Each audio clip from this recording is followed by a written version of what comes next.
Welcome to the after party. Welcome to the after party. Did you bring some snacks and treats? Yes, it did. I hope you got me something to eat. Maybe. Welcome to the after party. Coming to the after party.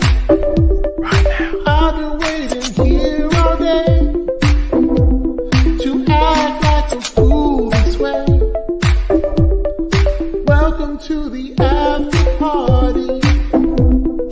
Join us in the after party. Right now. Oh, chocolate and gabbing, maybe some microphone gabbing at the after party. With DJ Eric, Paigey, and And you know what? I thought about it. Like the snack thing is real because we had snacks last week. So we have to get an update. Did the snacks get hashtag demolished? yes, including the Nestle Milo that you gave me. Like I couldn't wait on that. I actually made that, and I did. And I ate Tim Tams with it. So it was like super unhealthy, probably, but yeah. R.I.P. to the snacks. Yeah, exactly. I don't know. I finished it all though. Well, except for the Vegemite, I still have some of that left. But I actually had friends. We had like a little get together this week and watched a movie here. At the house. COVID super spreaders. Yeah. We had a little get together, and so everybody was sort of curious about it. They wanted to try it, and the thing is, they made the same mistake I made when I did Vegemite the first time, and they used too much of it without butter. Yeah. So it's like it's completely different. Like the way you told me to use it on the bread, like it actually tastes good. But the way that I tried it initially, it did not. It should come with like instructions or something on it because it was two different experiences for me, considering when I first tried it versus when I had it here or whatever. They actually dipped their French fries in it. I don't know. I did my French fries in like if I go to McDonald's, I'll get like a large fries and either just a normal ice cream or a hot fudge sundae, and you dip your chips and or you dip your fries in that. Yeah, that's a good thing. Like I've never thought that people dip their fries in Vegemite. Is that a thing or is that not a thing? Well, I guess it's just salty. I guess I wouldn't do it, to be completely honest. But 199 super chat from Cal. How are you guys doing? I'm doing pretty good. I'm sure Paigey's doing good. He's here. It's early in the morning, right? Oh mate, it's fucking freezing. I went outside and I had to take the dog for a walk, and I was like, shiver me timbers. I couldn't believe how freezing it was. Thank you for the donation, Greg. I appreciate it. Yeah, well, it's like 91 degrees here, which is probably like 32 degrees for you guys. So that's right around what it would be. So, it is currently 7 degrees. Yeah. So where I am, which I have no idea what that would be in Fahrenheit. 7. Can America like stop using Fahrenheit? You're like the only country that uses. I know. I have to do the quick math in my head. So that's like what in the 50s for us, I think. So yeah, that'd be kind of cool. I guess. Anyway, Canada graphs. Can you imagine peanut butter or jam coming with instructions? I mean, if you have to have them, you have to have them. Is my mic weird? Let me reset it. Yeah, you got the Margot edition. I thought we were going for the Democrats anyway.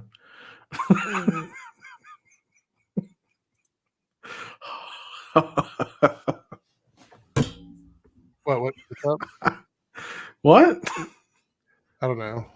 Anyway, there we go. No, I thought you sounded like you might have been from space for a second there. Like, no, every time I stream with Ben, it screws up my mic interface. I don't know why.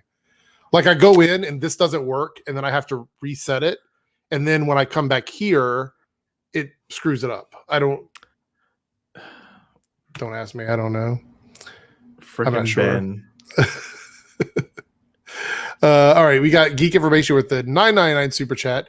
What's up, guys? I enjoyed the finale for what it was. I was glad to see Speedsters take center stage again, but Superman and Lois blew my mind as usual. Hope all is well.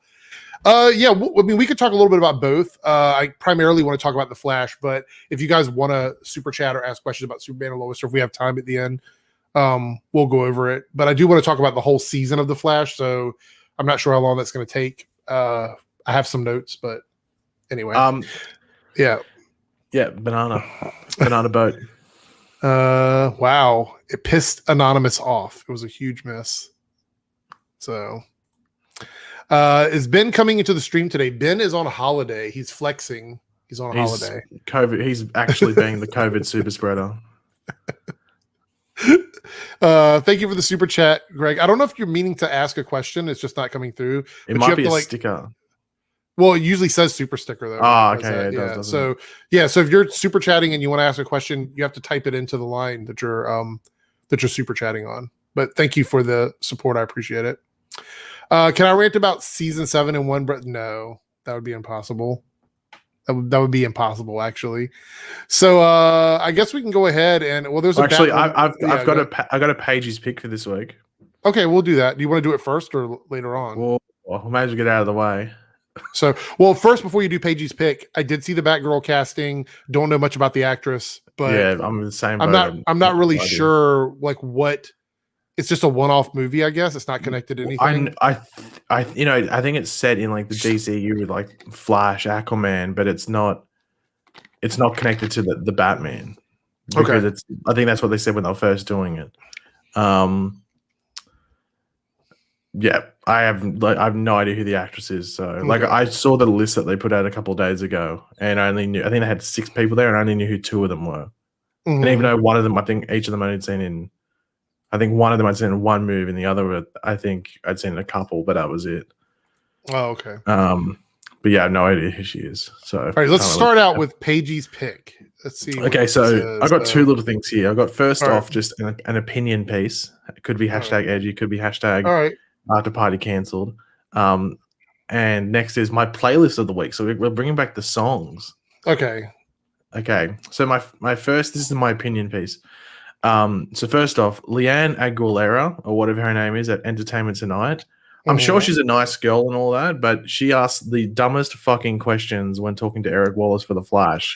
I was wondering. I felt like I was losing brain cells, not by the question, just by the second on that webpage. Anyway, just if you feel like keeping brain cells, stay off that. So that's not only a warning towards Eric in case he hasn't done it yet. I haven't, but I saw the article. Okay, so it's just up there, it's just a general PSA. Yeah. So this is your warning. If you don't want to listen to it, fair enough. But don't come running home to me. Oh, look. Saying my brain hurts. All right. Anyway, okay, so my playlist of the week. So we've got it's a bit of a 90s, 2000s feel. Okay. So it starts off with "She's So High" by Tal Bachman. Get your pens and notepads out, people. Are you going to do renditions of them, Eric? Or no, we'll not be doing those. She's so high. No. Don't do it. That song is so popular, it would get DMCA'd right away because they would be like, "Oh, we know that song." Immediately. Next up, "Music Sounds Better With You" by Stardust. Is that a club banger, Eric? Actually, the mashup does better. Oh, the Madonna Holiday mashed up with "Music Sounds Better." It's actually really good. The Madonna song "Holiday." I'm not going to sing it. No. Can we get a hum? No. If it's actually the only place you can really get it anymore is on YouTube. So I know it's on YouTube. Like if you look up Stardust, "Music Sounds Better," Madonna Holiday or whatever, it'll come up. But it was a white label record back in the 90s. And what white labels are is it's basically the equivalent of like SoundCloud or like people doing bootleg remixes. Like the label wouldn't release it officially. So but it's still under the label. Right. The label would send it out to DJs in the 90s to play it at clubs to draw up interest in the actual song. But then it would never get released because they couldn't legally release it. Because Madonna would never say, yeah, you can use my vocals over that track and I'll take no money for it. So the label's like, we'll let you push this out, but we're not going to charge anyone for it and we're not going to make any money off of it. So the club, okay. like the DJs got it as promotional stuff, but then no one else, they never got to sell it. So it's on, like you can look it up on YouTube. It's Music Sounds Better holiday mashup. It's really good actually. So Okay. Fun facts with Eric. You learn something new every day. and the reason why it's called a white label, because a lot of people probably wonder why, is on a record on vinyl. If you're a hipster, you probably know what that is. If not, then you probably don't know or whatever. But the labels on them that press in the center labels would be completely blank. So they were called white labels because there was nothing on them. So if you got a record from the record label that had a white label on it, you didn't know what it was until you played it. Okay. God. There you go. Who thought we were coming to school today? Not me. Yeah, whatever. There All you right, go. go ahead. Next up, we got The Bad Touch by the Bloodhound Gang. That was another popular club song, actually. Fun fact, someone paid me $100 to play it twice in a row one night. So what were they trying to achieve that night? I didn't want to ask, but they came up to me after I played it and they said, I'll give you $100 to play it again. Okay. It's like it's a 3.5 minute song. Go ahead. I have a feeling what they might have been trying to achieve, but we won't dive into that. Right. Next up, I got "I'll Be Missing You" by Puff Daddy, or Puff Daddy, as they say in America. Yeah, that sample from The Police. Yeah. Can we get a rendition from you, Eric? We cannot. That would definitely. See, I've been calling Eric the White Biggie Smalls for a while. So really okay. Yeah. So whenever the after party ends, I like Biggie, so it's not really a baby. I was gonna say, what's it? Is it Juice? Juicy. Juicy. I was trying to think of this song. I think I heard that the other day on the radio. Yeah. Okay. Anyway, so whenever the after party ends, I usually sing "I'll Be Missing You." Okay. Until next week with the next after party. We should do a remix of that as our outro song, so people would know, to miss us. Okay, maybe. We'll wait and see. Maybe I'm not gonna. Or we can maybe do a rendition of the next song we'll do. And I got "Freak Me" by Silk. Cause tonight, baby, I want to get freaky. Yeah. The first 12 bars of that song are so iconic. Oh yeah, free me, baby. Yeah, that song. The first 12 bars are interesting. All right, go ahead. We got Eric to sing. I just screenshot it. I'll record it. Record it. Clip it. Clip it. I got "Me and You" by Cassie. That's such a minimal beat to it. Boop boop boop boop boop. Is another boop, Eric boop, playlist boop, go to? I mean, I've played it before. Yeah, it was popular. Every once in a while, I will get somebody that will request it. It's once in a blue moon though. The other one that by Cassie they always request is "Long Way Home," "Long Way from Home," I believe. Ooh. Actually, the next one is definitely an Eric. I'd assume so. Maybe not Eric modern day, but Eric maybe like 10, 15, 20 years ago. That's me all day there. So. "We Like to Party" by the Venga Boys.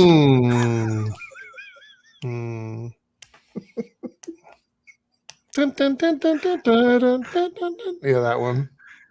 Can we get a rendition from Eric? No, but actually their whole album is full of songs that sound exactly alike. Like all their music is. What's the other one they have? The other, they have like two the Venga, oh geez, which they had so many different ones. They all sound the same though. Yeah, it's like Billie Eilish. They all sound. Oh gosh, you're gonna get canceled for that one. Cancel. Yeah, no, it's a lot of this. It's a lot of this like Euro pop stuff. Anyway, go ahead. "We Like to Party." Yeah, that one. Oh, isn't it? No, that's the album, Venga Bus. Yeah, but it's like their music is song? all the same tempo and all basically the same melodies. I think they've got a couple of like slower songs, but I just remember most of their music. Like you could do like a mega mix with all of their music together, and it would all kind of work. So okay, after the final three songs, I got "There's Got to Be More to Life" by Stacey Orico. Oh, Stacey Orico, she kind of vanished. What happened to her? I think she had 2 songs and then disappeared. It's like Michelle Branch, 2 songs Yeah. disappeared off the Yep. face of the planet. Like the 80s had a lot of one-hit wonders, but the 90s and early It 2000s had like had two or wonders. 3. Yeah, they don't like Yeah. 2 songs. And usually they were on the exact. They came out literally one after the other, Right. and just like, okay, well they're gone. Yeah. Good song though. Yes. There's got to be more. Well, there we go. There we life. go. I was going to talk over this. Yeah. Next one. This is a bit of I'd say this is a bit of a curveball. Mm-hmm. And this is the best of both worlds, aka the Hannah Montana theme song. You get the limo out. Yeah. You know what's interesting is it's so hard to separate like that music from her music because it's the same singer, but it's clearly a character. It's just, I don't know, it's a little weird. Anyway. Yeah, I don't know. It's a good song though. I know Eric was dancing. Are these in any particular order, or is this just no order at all? That was just I was listening to music and the other day. And I was just Did you have one more? Did you say you had 3 or what? I got one more. If Ben was here, he'd be throffing because this is I think this is a British girl band or girl group. I got Push the Button by Sugar Babes. I think that is Push the button. No, there we go. Just talk over that. Push the button. All right. That was Paigey's pick, so make sure you make a list of that. Yeah, there's the list. You can go back, or you just go to listen to Eric's one song that he sang. Yeah, the Freak Me by Silk. Hi, guys. Is Ben or Canada come tonight? Ben is on holiday, and Canadagraphs apparently in chat contacted me. I didn't read the DM, so there we have it. That's the question. The answer to the question. Greg with the $5 super chat. $2. What am I thinking? I'm off my game today. Do you think Cobalt Blue will be in season 8 with how Reverse Flash came back? So I think Paigey like stoked the flames of this yesterday on Twitter when you like posted a picture of it or whatever. I don't know if they're going to do that or not. I think that oddly enough, we didn't really get a teaser for next season, but I think the only teaser we did get is that Reverse Flash is back. So we know he's coming back. We just don't know exactly what that means. So, because a lot of people were complaining there wasn't like a direct teaser. We'll talk about that when we get into the episode. Cal here. Next season, do you think the Flash will go back to 22 episodes? I think they said they're intending to do like full seasons of all the shows next season, right? I don't know. I'm not too sure it's going to go. I think Batman might have a full season and Legends. The Flash may be like 19 or 20. I think Flash will be like, I think Flash might be 18 or 19. Yeah. Yeah. Because they only have 5 episodes at the beginning. But then again, they're only going back like a month after they normally would. So maybe there's going to be more episodes in the back half, like after the Christmas break. Yeah. The $5 super chat. Eric, I know you don't like Legends anymore, but I can say this recent episode was actually great. It's a Constantine Center episode. It had a dark ending. It's not that it's not that I just don't like it anymore. I just have no interest in watching it. So edgy. it's great that Constantine had a strong episode. That's fine if you love the show. People always tell me, this is the crazy thing. People always tell me, if you don't like something, why are you watching it? And then when I finally stop watching it, they're like, why did you stop watching? It's really good. So it's a fine line that you walk with that. I didn't give up Legends lightly. I stuck it out for a while. I was actually doing reviews of it when I was still annoyed with it. And I have no desire to continue supporting the show when I'm just not having a good time watching it. So I'm glad you guys liked it, but it is what it is. I can't see what the rest of that is, but it's a person with a sock. It's Dwayne the Sock Johnson. Oh, okay. Mr. Previous Super Chat. Don't know who that is, but Mr. Previous Super Chat. Which one did I miss? I don't see another one, just the one about Ben or Canadagraphs. So I guess it didn't go through, maybe? I don't know. Thank you for the Super Chat. Let me know what it was and I'll answer it, but I didn't see anything to that one. Let's see where we at. Are we caught up? Caught up? I think we're caught up. Yeah, I think we are. Okay. All right, so let's talk about, should we do the season thoughts first or the finale and then talk about the season? Probably finale, then season. Okay. So I have my notes for the finale. We're going to talk about this. And wait, we got a super chat before we get started. The CW's come out and said shows like Batwoman Answer You will actually have shorter seasons. Oh, okay. I didn't see that though. When was that released? I think on Your Mates, Geeks and Gamers. Oh, okay. Yeah. Good, perfect, absolutely perfect. All right, so this was the Flash season 7 finale, Heart of the Matter Part 2. It's episode 18, and it was the end of the, what was the name of this graphic novel? The Godspeed Imperative, I think, was the name of this one. And we got our reviews out for it, and I actually didn't take any notes for it because as I was watching it, I was like mentally remembering, like, I want to talk about this, because the episode, I'll be honest with you, the story for the episode was kind of simple. Like, it wasn't super complicated. It wasn't much of a story. To me, it felt like the episode was a lot of really cool moments, kind of chronologically arranged, and then it even had weird stuff like right now, and then a week from Tuesday at the bottom, and I'm like, why are we? That doesn't make any sense to me, because what is our reference of time? We didn't establish like any reference of time, and then you're like a week from Tuesday or something, which I guess that meant they had a whole week to plan this living room wedding that they had or something, and the kids just stayed there, even though that's really dangerous, and they probably should have gone back sooner than that. I don't know. It was weird. The chronological order of it was weird, but I didn't take any notes for it because I'm just like, all right, it's no big deal.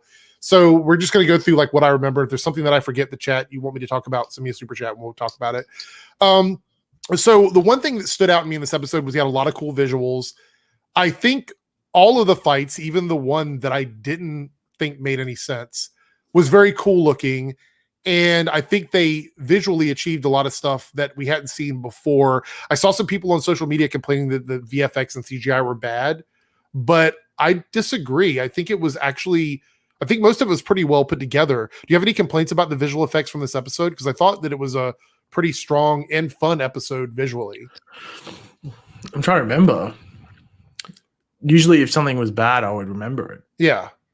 So, yeah, like the only thing I remember like that stood out in the VFX, whether it be negative or positive, was the saber fight at the end. I thought it's because it looked good, like the lighting looked good and everything like that. Yeah, I mean, it looked like the light was reflecting off of them, which is the one thing I was looking for. I'm like, if they're holding these sabers, the light should be reflecting. And I looked at a couple of the still frames, and I'm like, it works. I mean, I have issues with that scene. We'll get to it when we get there, but I think visually it looked fine. Like, I think the VFX were pretty good.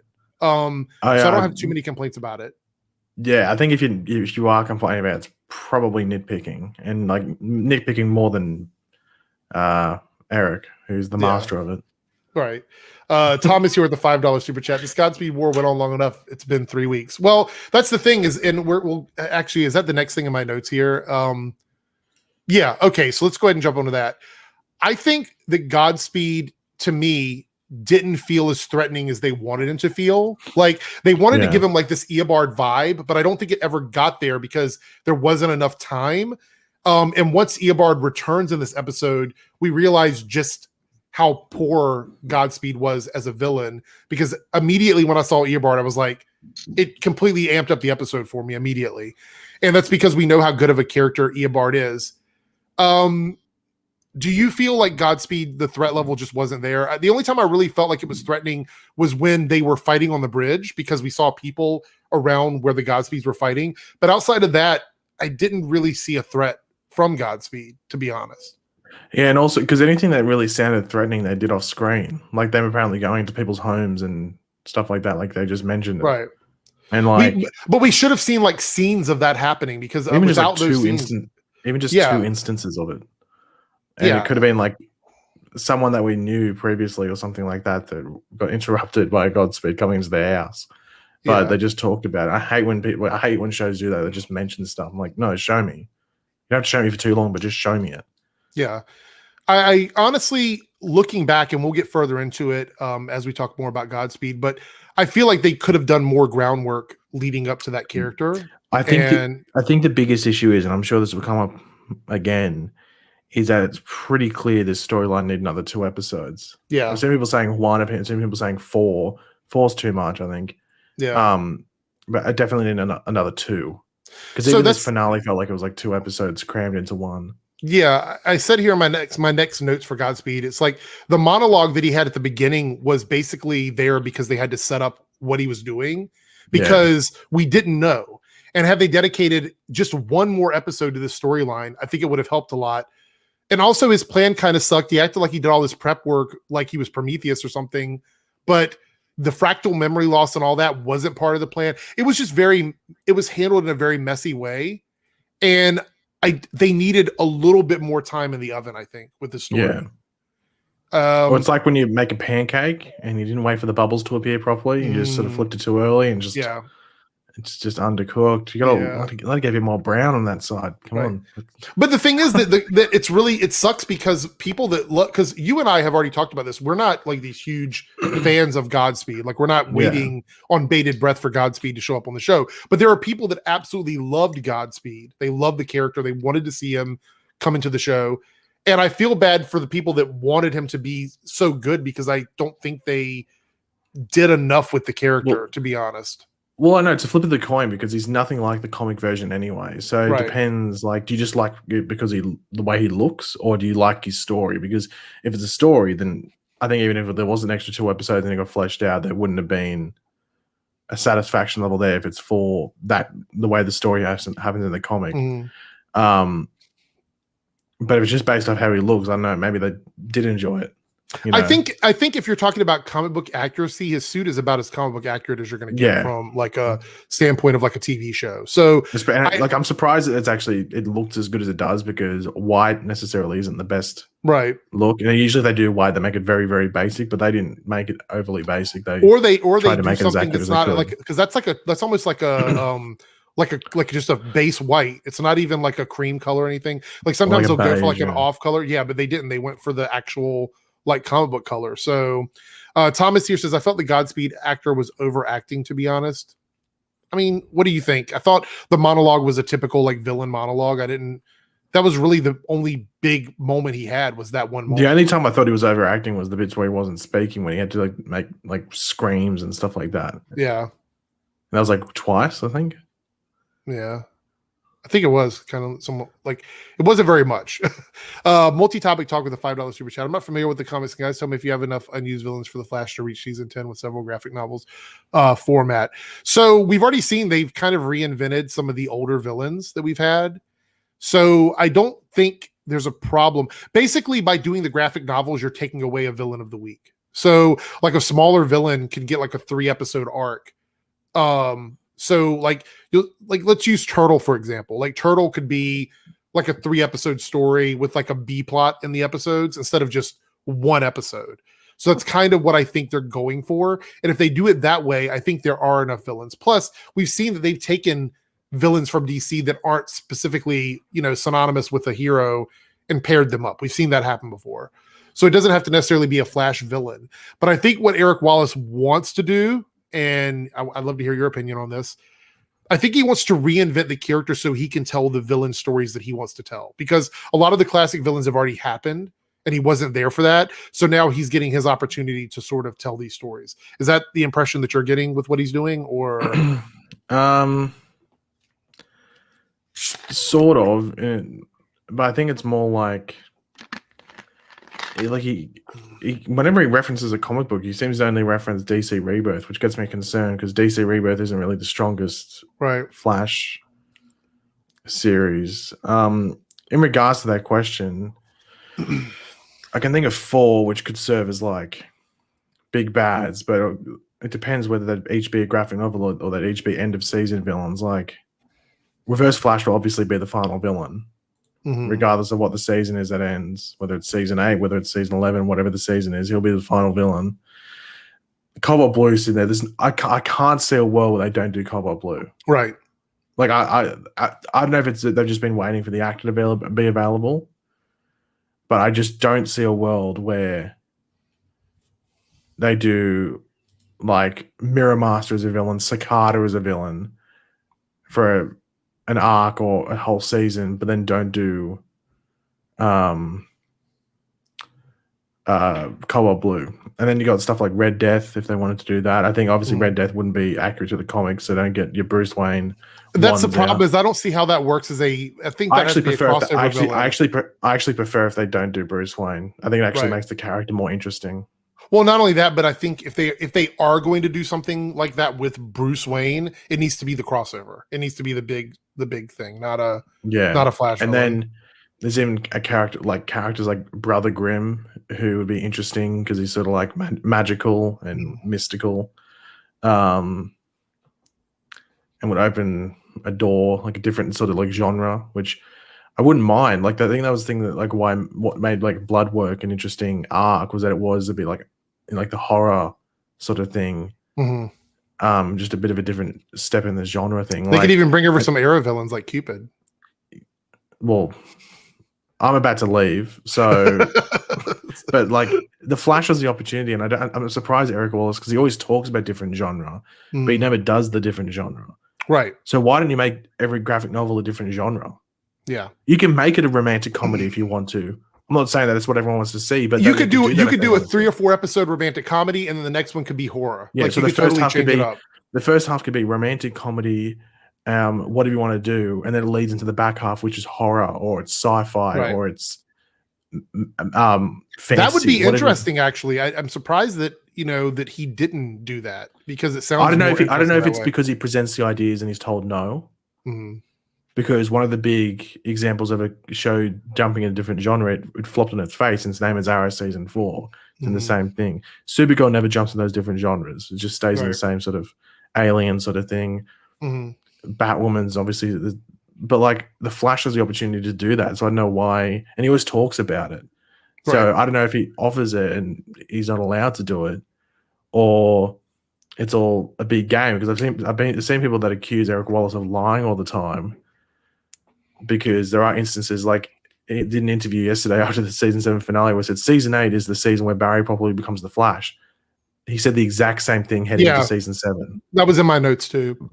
Excuse me. So I'm not too sure if he just says stuff just to win points. I mean, I said on Twitter, I was like, he's not in the business of spoiling a season. Like, he's in the business of teasing, and so if he teases something, it's his responsibility to follow up on it or whatever. You know what I mean? So, yeah, absolutely crazy.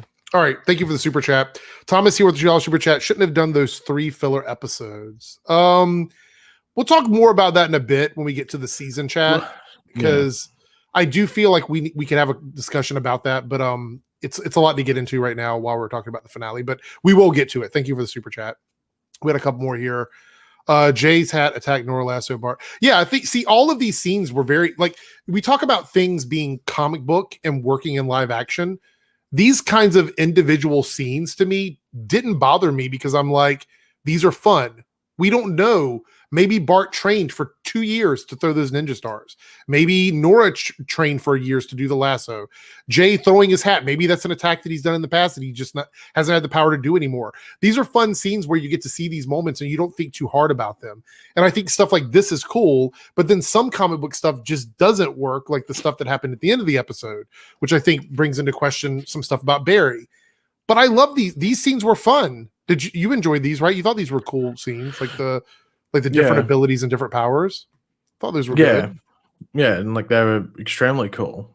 I think it'd be a bit weird if you went, oh my god, I didn't like that. That ruined the episode for me. Oh my god. Like, seriously. Smile. Yeah. But like like cool. But I personally think that scene was pointless anyway. I don't know why Iris became a speedster.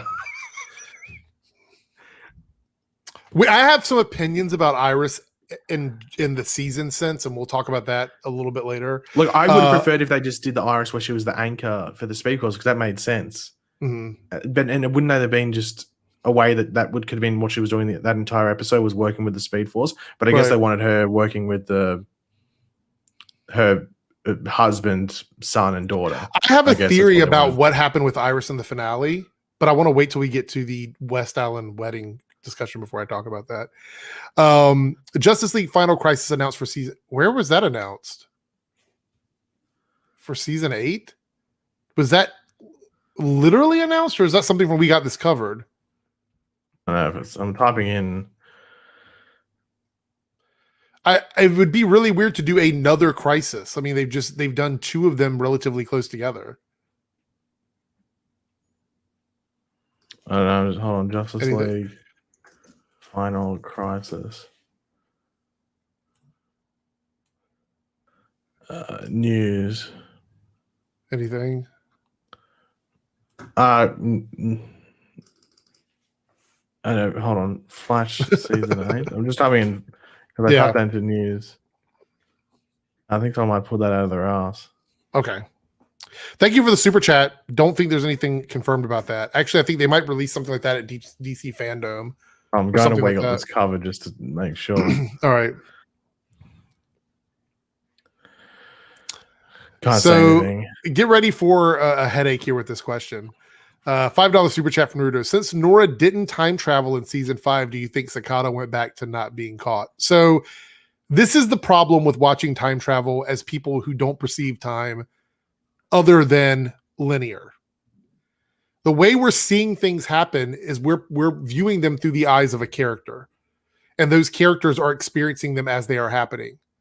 But there's probably something that happens in time that resets everything back that we just have not, we haven't gotten to yet, or that we weren't aware of, because we can't view time that way. So if season 5, if she didn't time travel, then you could say, well, that erases the whole season. And then if that erases the whole season, then we go back to the beginning of season 5 in season 6, and we have to start from there. Like, it's like, you can't, trust me, I love to nitpick, but you can't think this hard about it, because the shows are never going to do it this way. It's never going to happen. That's the whole reason why Barry and the rest of Team Flash actually remember Nora. Because if Nora actually got erased from existence, they shouldn't even remember her. And things that she brought back from the future shouldn't even be there. That's the way it should be. Plus, everything that happened in season 5 would have happened differently. So it's just, this is a question where it's like, I get what you're saying, but we haven't even addressed the stuff that should have been addressed before this. They're not going to address it. Like, they're just not. Do you think they'll ever change or retcon anything from the season? I don't think so. No, I have a different view on it, because it's my whole view on it is that they live in the present. Someone came from the future. They still lived it. Right. So your view is that they still remember because they experienced it. They experienced it. But that person was erased. They don't exist anymore in the future, is what you're saying. Yeah. Right. Yeah, but they still experienced it, and we're living on that linear time. Like, the way that the timeline is viewed and what's canon and what's not, or what happened or what did not, is through Barry. Because we got to remember, like, the original Cisco, even like when we got to like back half of season 1, there's another version of Cisco, Iris, Caitlin, Wells, Joe. They're all different. We've changed those characters at least. We left because Barry time travels and he goes into a different timeline. Right. So those characters we met in the first half of season 1, we left them once we're in the back half. They're even different when we're in Flashpoint. We've changed those characters have changed. And then once we return from Flashpoint, it's a different version. They're very similar, but they're different versions. Yeah. The only person that is the same person is Barry. Right. Yeah. He's the only person. The Barry that we met in season 1 is the same Barry that we were with right now. It's the same person. Everyone else has changed. Yeah, everyone else around him has changed. Maybe Eobard. I was going to say Eobard maybe, but even then that gets into a bit timey-wimey, loopy stuff. With this season done, where would you place season 7? Better than 3 or 4 or worse? Which do you guys prefer, 6 or 7? I don't know. We'll have to. I prefer 6. Okay. Over 7. I would say it's a tough call for me. We'll talk about that once we talk about the whole season, because I want to talk it out and see where I land on it. But yeah, I don't know. I just noticed season 5 was missing. Did you want to include it? Well, that's the low bar at the moment, so I'm surprised. That's the lowest bar. Actually, I think if Ben was here, I think he said season 4 is lower than season 5. Yeah, but also, we all know Ben's an idiot anyway, so it doesn't really. All right, Staggervore. I'm a little confused on how Thawne still looks like Wells when the Will Wells is alive, and did enjoy seeing Tom Cavanaugh because Matt Lesher isn't available. Yeah, it's pretty much that. There's no real there's no canon answer for it because they don't want to deal with, like, they'd have to fly Matt Lesher up from filming somewhere else just to film that scene. They weren't going to do that. So Tom Cavanaugh is available. He's there. That's why that's not the answer I want, and I know that's not the answer you want, but that's the reason. Oh, by the way, I was going to mention, I don't know if you wanted to show it on stream, but did you get your Ray Fisher Borg Life t-shirt? I did not. Oh, okay, I thought you were getting it. Don't worry. No, I did not. No. Did you get yours? I think Australia Post might have lost it after Ringham. After Ringham. JK says season 4 is worse than season 5, but they both suck. We've already debated this. We've already. I literally. I know. I did a hashtag change your mind, and I won. Season all right. 4. I won. Back to this episode.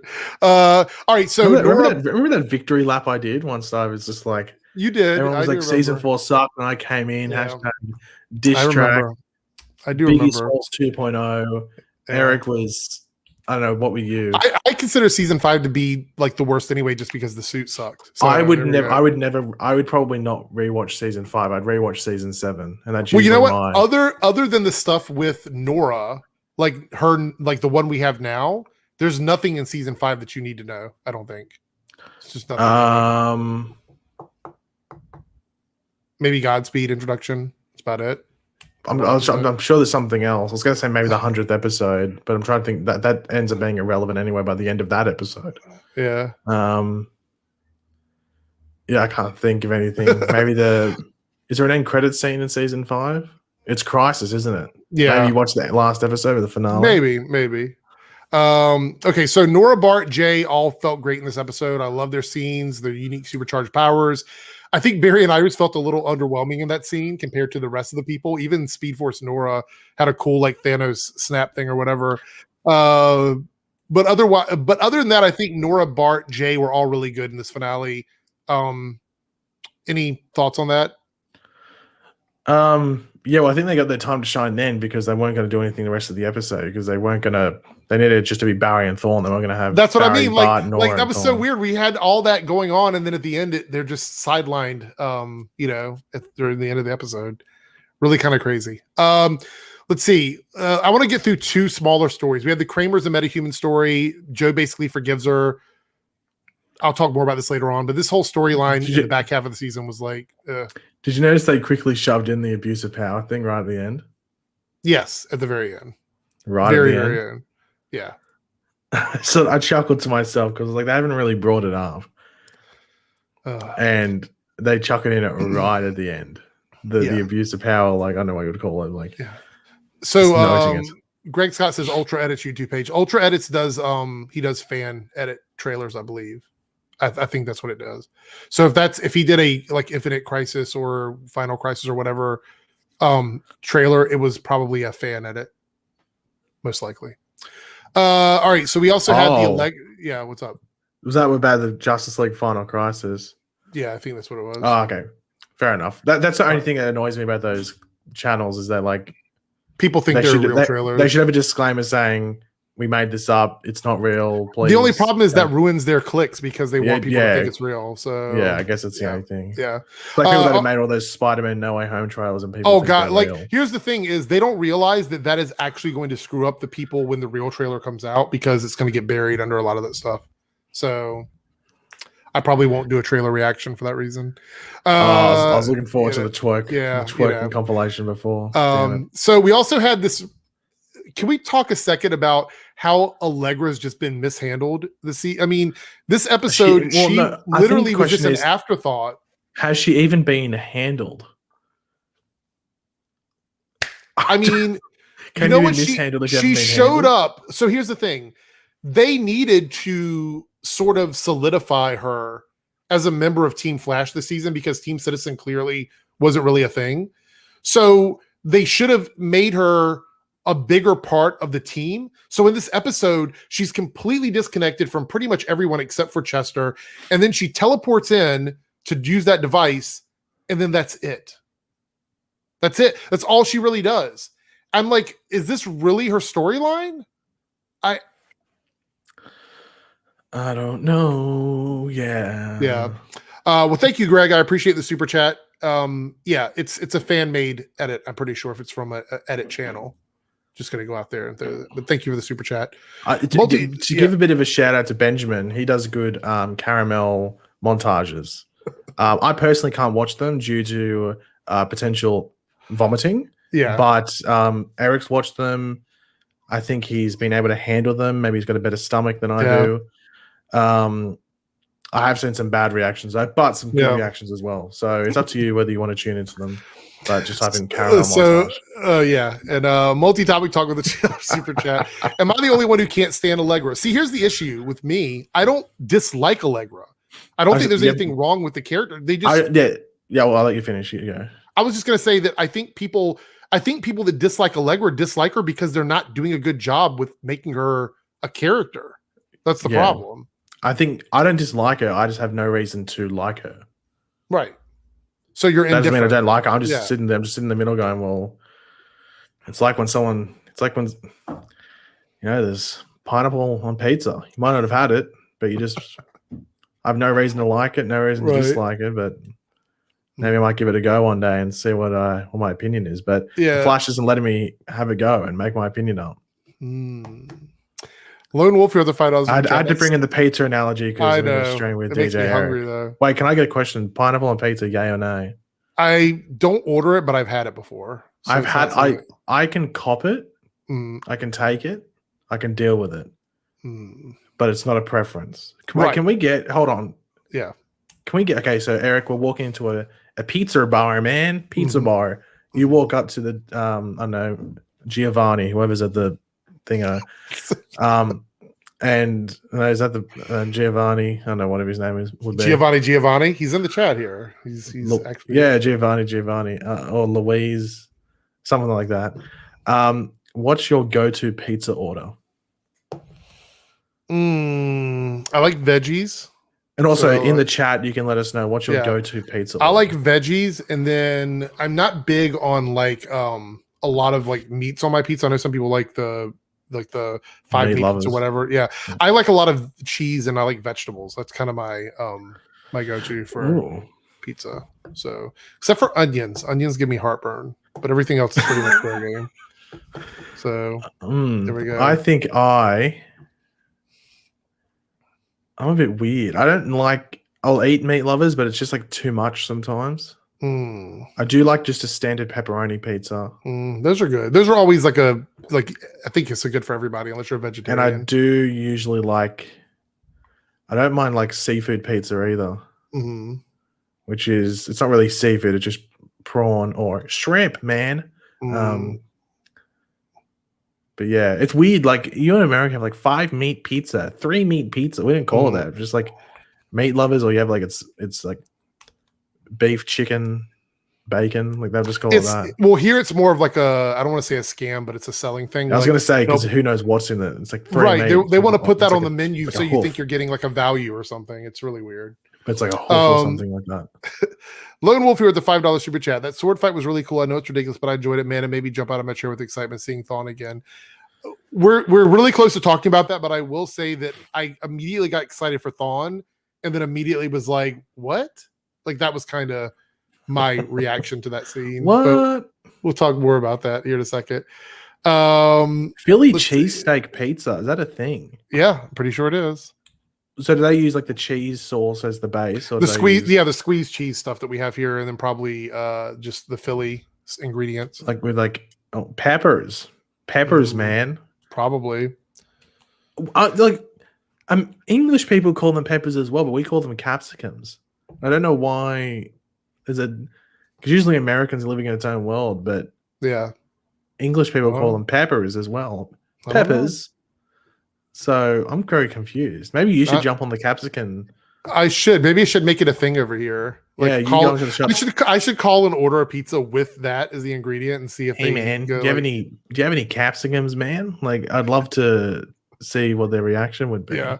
I should record it. Should I record, put it on speaker and record me doing that? That would be hilarious. It'd be very interesting. Yeah. All right. We got a $5 super chat here. I said it's not Flash related, but I risk to forget about it when it comes to Superman and Lois. Is Michael Iron going to become Blue Beetle? I think there's a Blue Beetle series or something coming, right? Isn't he going to be on another thing? I don't think they're going to do it on. Yeah, they're not going to do that on the show because I think they're going to. They want him to be fresh in everybody's head for the movie, so I don't think we're going to see that in the show. I could be wrong. I haven't heard any news about that, so don't know. But yeah, there we go. All right, next on my notes here. So Barry and Iris come up with this plan. Barry's going to give August a connection to the Speed Force, like a natural connection. He does it, then August absorbs all of his clones. Which, by the way, I did want to point this out. Half of them express the desire to want to exist, like the mirror clones did and everything. But no one had that discussion. There was no discussion about that at all when they knew that he would just absorb his clones back into him. Like, I realized that they were fractal clones, is what he called them, or like there's fractured throughout time and whatnot. But they made it very clear, at least half of them made it very clear, that they did not want to be part of his plan. They did not want to be involved in that. And there was no discussion about that within Team Flash, even though it was a huge plot point when it came to the mirror clones. Seems a little weird that they didn't think about that. So, yeah. Anyway, so we have that. And then we get the big battle at the end, and we have, Barry out there on the field. Their plan was or Iris, I guess, went and spoke with the other forces, or the Force thing. The connection with that was kind of flimsy. They said they were protecting time, but then time was kind of like screwed up. So anyway, we get Eobard showing up, and I got immediately excited. I knew he was coming back, so I kind of expected we were going to see him at a certain point. But then we have Godspeed with like his new souped up powers from all of his clones and his connection to Speed Force. He reaches up in the sky and he summons lightning down to form this lightning sword. And I thought for a second, I'm like, this is really cool, because we don't know what he's capable of doing, because we don't know a lot about this character. But he has all this power, and he uses the lightning in the sky to create this weapon. And then we immediately show Barry and Eobard look at each other. And then they just, without doing all these theatrics or pulling energy from anywhere, they just create a light sword, like a lightning saber or whatever. And I'm lightsaber. Like, okay, fair enough. Maybe Eobard knew how to do this.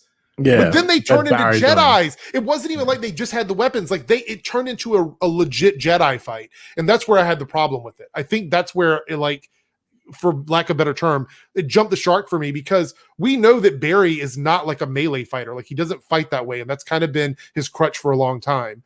So he uses his speed, he uses his intelligence. By creating a lightning sword, it goes against all of his everything that he's strong with, completely gone out the window. And then Eobard starts fighting. They fight like Jedis and like samurais or ninjas or whatever. And I'm like, this is a cool scene. I thought it looked great. But what the fuck was it? Like, that's kind of what I was like, what am I watching here? Like, that was my reaction. And I think it was very similar to you, because I was DMing with you when this was going on. That was when I was kind of like, I was kind of okay with the finale for the most part. It was a little bit messy and paced weird. But up until that point, I was okay. And then when I saw Eobard, I'm like, this is going to be a really good battle. And then it turned into that. So for me, I was like, not happy with that at all. I think it looked great. Someone came up to you with your cheese and veggie pizza, and then just honestly just chucked anchovies on it, and you were like, "Well, what the hell?"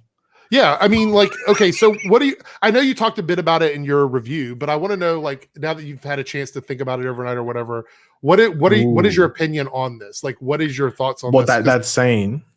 Well, I want to know what you thought of the scene by itself, because I enjoyed the whole scene. Like, I think it was a cool scene, but then I also want to know what you think about it in the context of the show, because I think that's where the problem lies. It's very similar to like the Enter Flash Time episode, where I think it's a really cool episode, but it doesn't make sense a lot of times with the show. So yeah, like, I thought it looked cool visually, and it was cool to see Eobard and Barry taking on Godspeed, but I just thought it was just silly. Like, I think that's the best word to put it. It just felt like, and I've heard Eric Wallace's explanation as to why he didn't. I'm like sometimes you just got to think. You just got to think before you do it, or just think about how it would look. If we had seen Barry working on Speed Force constructs before this, I probably would have had less of a problem about it. Yeah. But out of the three characters on the battlefield, I think Barry having a sword made the least amount of sense to me. And my thing I said on Twitter to a couple of people was like, I'm fine with Eobard doing it. And the reason for that is that, unlike Barry, we haven't spent 7 seasons following Eobard and knowing what he can do and everything like that. But with Barry, we've seen him learn all these abilities and stuff like that. He doesn't just pull out something that we didn't see him learn. Right. We didn't see him do for the first time. Yeah. And to me, harnessing lightning in that way requires well, you'd assume some practice or at least doing it once before. Mm-hmm. So I think for me, like, people are saying, oh, well, maybe the Speed Force gave him extra power or whatever. I'm not arguing that he doesn't have the ability to, like, he probably out of all the speedsters has the best chance of making these huge constructs with the Speed Force. I think it's fine. We see the kids doing it, that's fine, whatever. The problem is that it wasn't just the creation of the weapon, it was the fighting. Like, he literally just turned into like a Jedi, and it's like it was like Darth Maul versus, like, you know, the what was the name of that battle? The Duel of the Fates or whatever. It was like that battle all over again, but done on at a much lower scale on a show that doesn't really need a Jedi battle. I almost wonder if they did it just because they wanted to trend. If they wanted that social moment where people were talking about it. Yeah, but because I saw it all reasons. over. Right, that's what I mean, though. Was it worth the sacrifice of the integrity of the characters in the show just to get a trending moment? Are they that starved for trending that they have to do something like that? Because it was very similar to the breakdancing thing. The breakdancing thing also, you know, trended quite a bit or whatever. But I think this was unnecessary. You could have done a speedster battle with cool constructs and made it work where it didn't take away from the integrity of the characters. I think this was like it was almost like it kind of broke me for the episode. Once that happened, I just was like, it almost felt like Legends to me. And I don't want it to. Like, I don't want the Flash. Like, I watch the Flash because the Flash is the Flash. I don't want it to feel like Legends of Tomorrow. And I feel like they're heading in that direction. And I get you want humor, you want to be funny, but this wasn't a funny moment. This was a serious moment with just a bad, I don't know how to feel about it, because I think it's a very cool scene. And in that regard, I think it's awesome. But as somebody who watches the show and likes the continuity of the show, it breaks everything for me. So I don't know. I would have preferred something else, I think, than that. So yeah, I appreciate them trying to do something new, because I saw someone saying, oh, it's a speedster battle with no running. I'm like, well, do you just want it to be running? Because, like, we've seen that in every single season. So I don't mind them doing something new.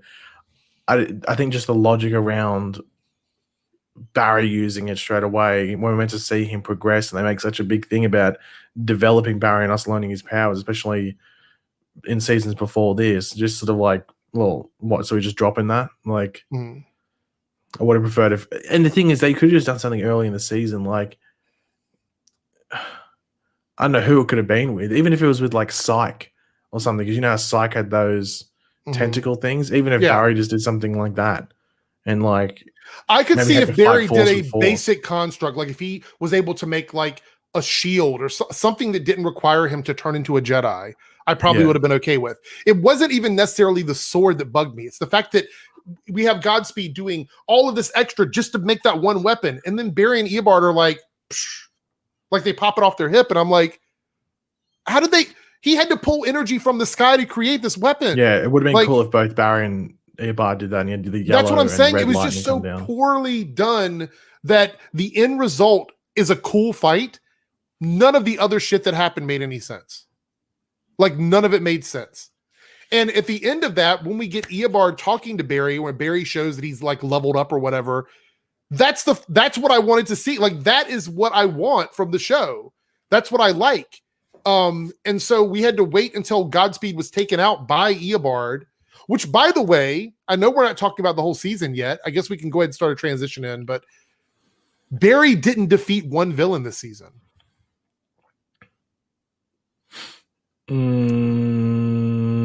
Barry by himself did not defeat one villain this season. Well, technically he defeated Abracadabra. Didn't he talk Abracadabra down, though? Yeah, but I think they had like it wasn't like when they're having a fight and then he got knocked down. Or am I thinking that wrong? I think the two questionable ones would be Abracadabra and Rainbow Raider, because he offered her a job even though it wasn't his position. I'm trying to remember. Maybe I'm thinking of something else. He didn't defeat anybody this season, though. Not really. Yeah, if he didn't defeat Abracadabra, because I'm second guessing myself now. I don't think he did. Then he didn't, because you had those. Yeah, like, because you had that Force storyline, right? and then you had. I mean, fair enough. We could Those say two- the he Cisco episode and those two talked down episodes. Abracadabra. I will give you that. But I don't think he actually, none of the big bads this season were defeated by Barry. None of them. And that's what I thought the Zen Sim was going to be.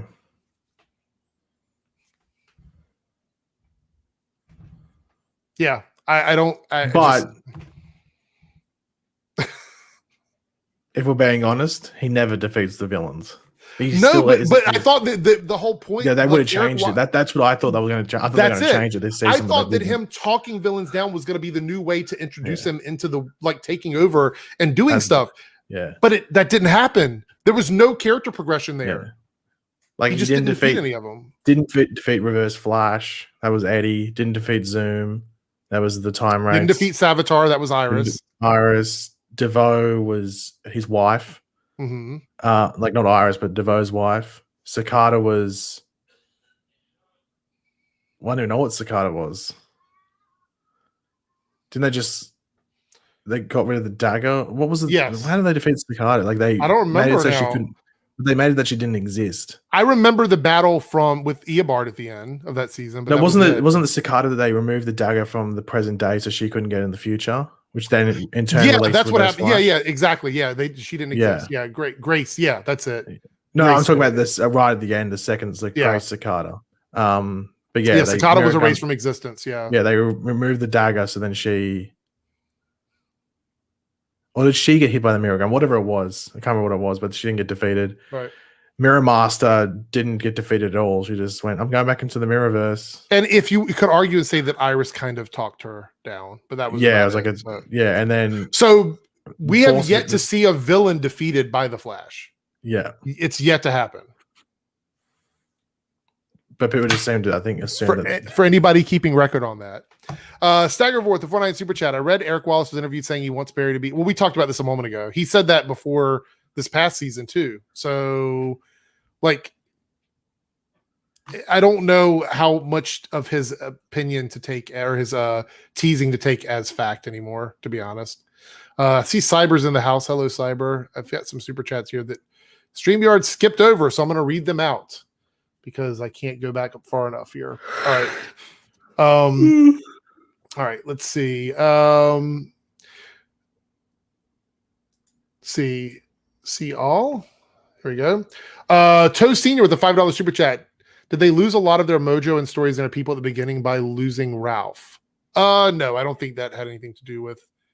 I don't think it had anything to do with the quality of the other people's stories. It did affect, obviously the Ralph and the Sue story, but I don't think it affected anything else. I'm very curious to see what they would where Ralph would have fit into this season because it would have been different, obviously, because they would have had. Yeah, I'm actually very curious what that would have been like, to be completely honest. Yeah, Cal said with the timeline, which way doesn't exist. Right. Cal with the 290 super chat. When do you think Reverse Flash will come back next season?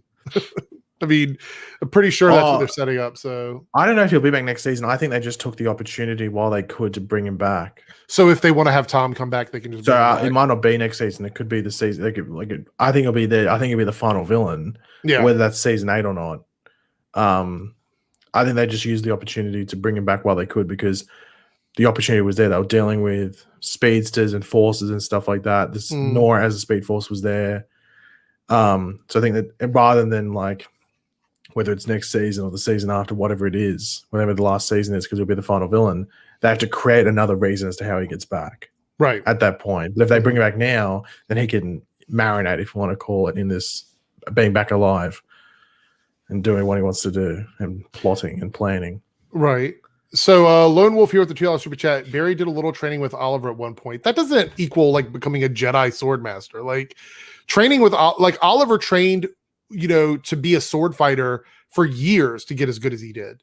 There's no way Barry could fight Godspeed, who probably had sword training, obviously, clearly was more proficient than Barry was, and still be able to fight with him. It just doesn't make any sense.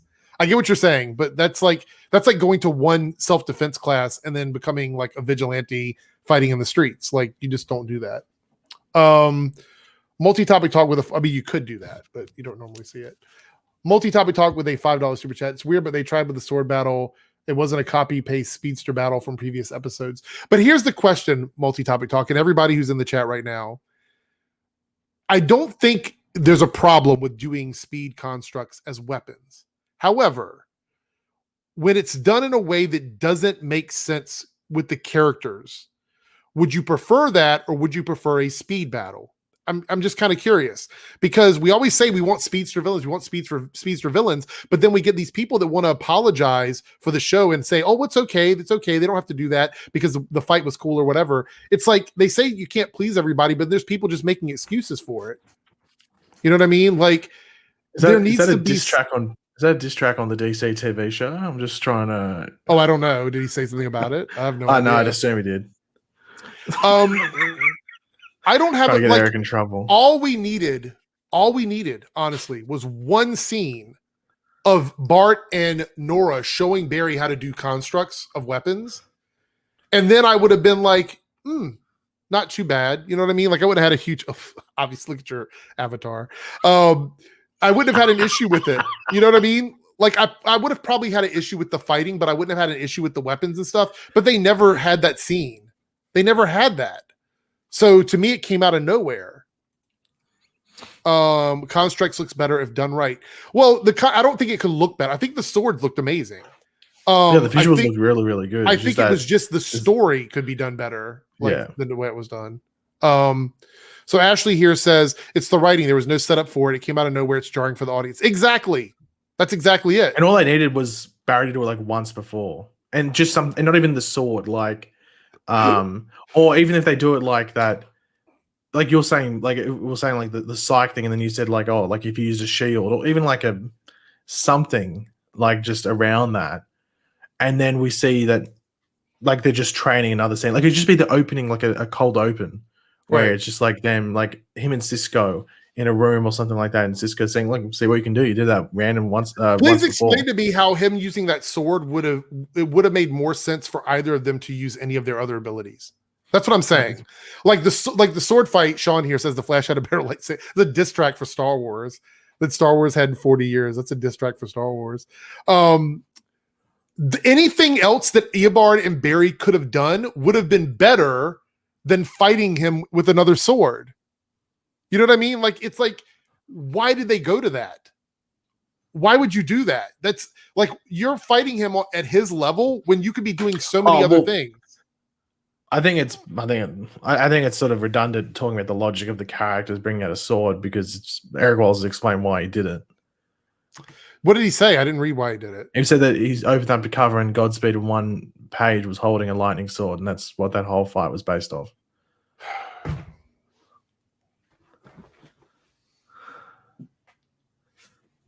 I think I just broke DJ Eric. R.I.P. This is the kind of shit I can't stand. You know what I mean? Missing you. Like, there's some things that just need more time in the oven. The pancakes need more time to be turned into pancakes. Hold on. Who's cooking pancakes in the oven? Can I get a stat check or fact check on the oven pancakes? Because fry pan, please. You know, here's the big question before we get to the West Island wedding. We're talking about that. Your favorite scene of the episode. Couldn't Nora, the Speed Force, just disconnect Godspeed from the Speed Force? Well, that's what we were wondering in that Force storyline. It's the same topic. But I mean, here it's even more obvious because she is the Speed Force. Yeah. Fair enough that she can't stop them from leeching off of the Speed Force, but she could surely disconnect someone from the Speed Force, right?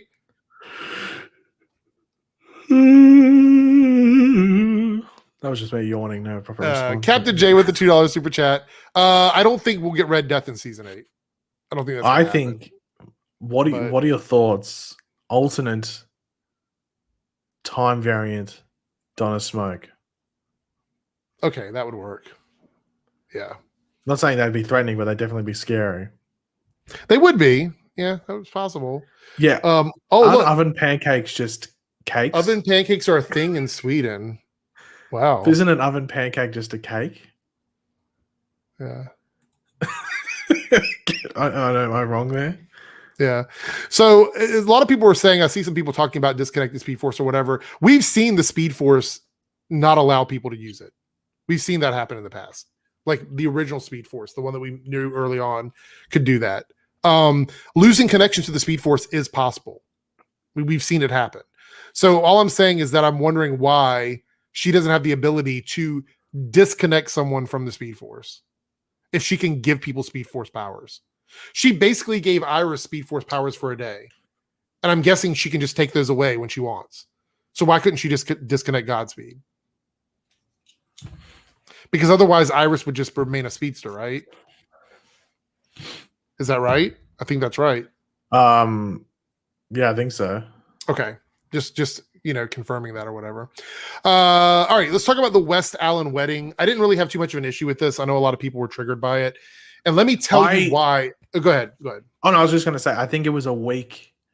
I think the reason people have a massive issue with it is because the actual vow thing didn't go on for too long. It was just that Bart sang for 3/4 of it. Oh no, absolutely. We'll talk about the Bart thing in a second. But I think it's the lack of a cliffhanger, and that's how the season ended. Yes. Everyone's like, "Wait, we ended like that." I think that's where a lot of people have an issue with it. Yeah, but let me explain. I do have an issue with it, but my issue isn't that it exists. Like, I don't have a problem with it being in the episode. My issue is, I think, this is my thoughts on this, is Iris was absent for a long time. Like, she was basically gone for like 5 episodes, pretty much. Even the ones where, she wasn't in the season as a whole. Yeah. Yeah, she was gone. She was gone for like right. Through one of the most important stories that they've ever told about the Flash family. Yeah. So I feel like they were overcompensating for that by giving them a renewal of vows. Because they're like, we have the whole family here. Iris and Barry haven't really had a moment together. Because somebody said they hadn't kissed all season until the West Island wedding. Yeah. So they had this renewal of vows or whatever. I think they were overcompensating for her not being there. And this was an apology letter to all of the Iris fans. I think that's what this was, because that's what it felt like to me. But you know what? It really doubles down, because you just said it's an apology to the Iris fans, that for an Iris moment as an apology, it had to be with Barry. Yes. But I think that's what they were trying to do. That's just what I think. But I think it really doubles down on... And it doubles down on the issue we were talking, was it last week or the week before? It was one of the two, where if you had to describe Iris's role in the show, what would it be? Mm-hmm. What would it be? Nothing, I guess. I don't have an explanation. No, it's Barry's wife. Oh, yeah, obviously that, yes. It's not Iris West Allen, journalist, Central City citizen, whatever it is. If I were a diehard Iris fan, I know there's a lot of them out there, I would be furious with the way that she has been handled in the back half of the season. And I know a lot of that has to do... But that won't happen because Barry and Iris kissed at the end of the season. So it doesn't matter. But what I'm saying is, I think that's why they did that, because they're trying to make up for that, right? So Candace obviously didn't want to be there, so that's why they had to sort of do the episodes without her and whatnot, and I understand that. But I would be so mad, because this story, like, I'm going to stand by the fact that I think this is the most important family story that they've ever done on the show, because it is the Flash family, and she was absent for most of it. For most of the story. The other thing is the key part of it. Right. The other reason why I think it was tagged on late is because they gave Jordan as Barry a huge like solo singing moment that took up like 3 minutes of the episode, which if you guys know anything about filming, that's a lot of, you could fit a lot in 3 minutes, right? They did that for 3 minutes, and they did that because they didn't have anything else. That's why I think that happened. Because that was literally Jordan singing. That did not give me Bart at all. I saw no Bart in that whatsoever. Matter of fact, when he was singing, it took me out of the show completely. It was almost like a music video. He was great. Jordan is an amazing singer, and I think he's absolutely fantastic. But so is 90% of the cast. 90% of the people on that show are singers. They don't give them solos. It doesn't happen. Would you like it? And maybe not every episode, but say once every 3 episodes, Barry just belts a song. It's like almost, it turns into a musical for one scene. And it's like either before or after he fights the villain of the week or the villain. And each week we get to vote on the song. Mm, So they say, which song should it be? It's almost like American Idol, except you're voting for the actual song. mm, See, I would be going for Thong Song at least 3 times a season. yeah. What So- would your reaction be? Finale, Flash season 8. It would be a lot Barry different than sings- what we're having No, but right he's not now. singing Thong Song. He'll sing. Actually, we'll choose one of the playlists of the week. It is, but yeah, I don't, We'll go. I don't think so. We like to party. The Flash. If Yeah. he sings that, what would your reaction be? I would vomit. So Whoa, that's a bit of an Here- intense reaction. Cam here says it was promotion for Jordan Fisher's album. Wow. All right.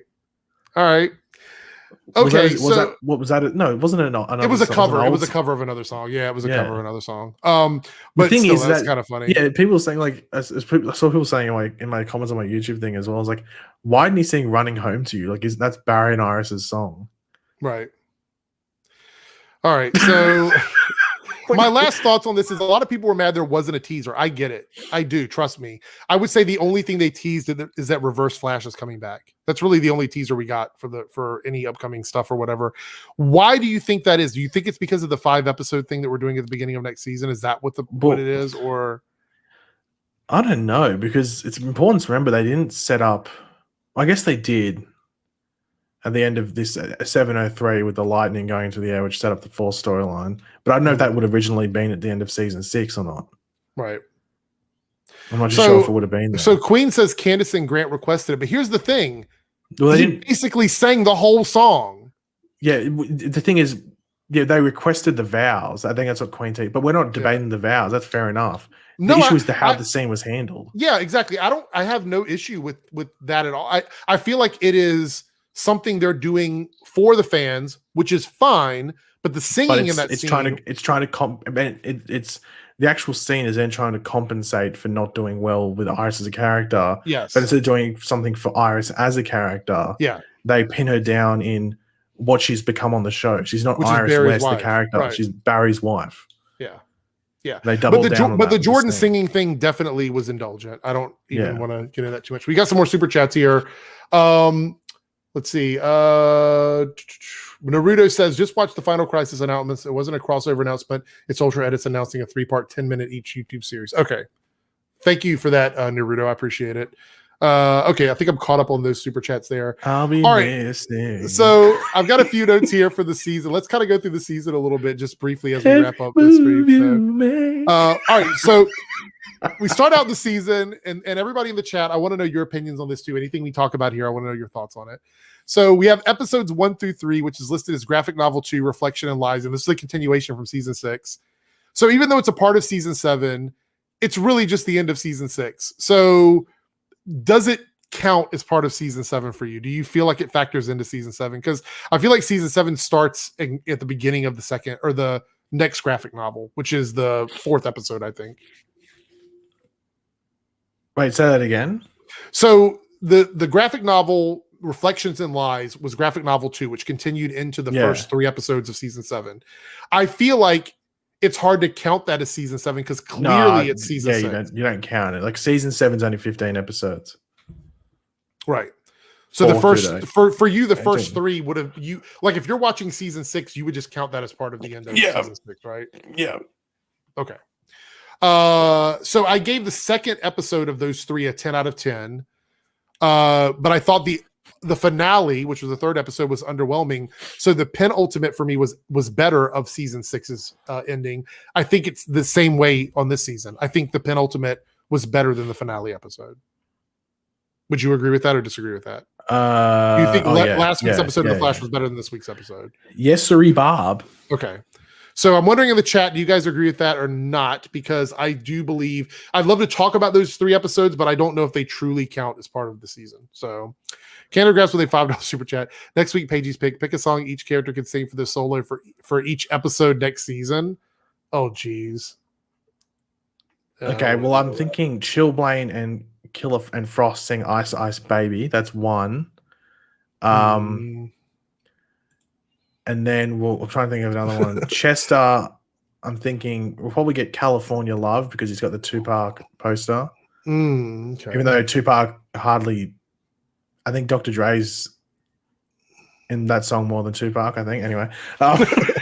Gary Gaman here with the 1 eye super chat. Is the Flash getting delayed later than November? Well, now that you said it, Gary, hopefully it doesn't happen. So keep your fingers crossed that it doesn't, because I do not want another delay. Okay, hold on. Allegra yeah. song. Pick one, Eric. Allegra? Yeah. I'm thinking something about like this Sunshine or something. I think Lights by Ellie Goulding. I think maybe that would work. Was that the lights? Yeah, that one. That one. The what? Don't sing it. Yes, that one. Let's see.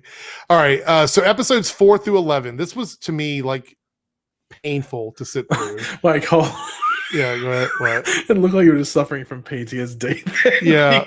Graphic novel 3, which is God Complex. This is the 4th storyline. I think it's in my opinion. Didn't you call it the Oh God? Yeah. Looking back at the Flash, I think this is one of the weakest storylines they've ever done on the show. And what makes it even worse is when we finally get the real Flash family story at the end of the season, it makes that even worse, right? Because they're doing this superficial like mom, dad, bro, sis, and then we actually get the Flash family. So it makes it even worse.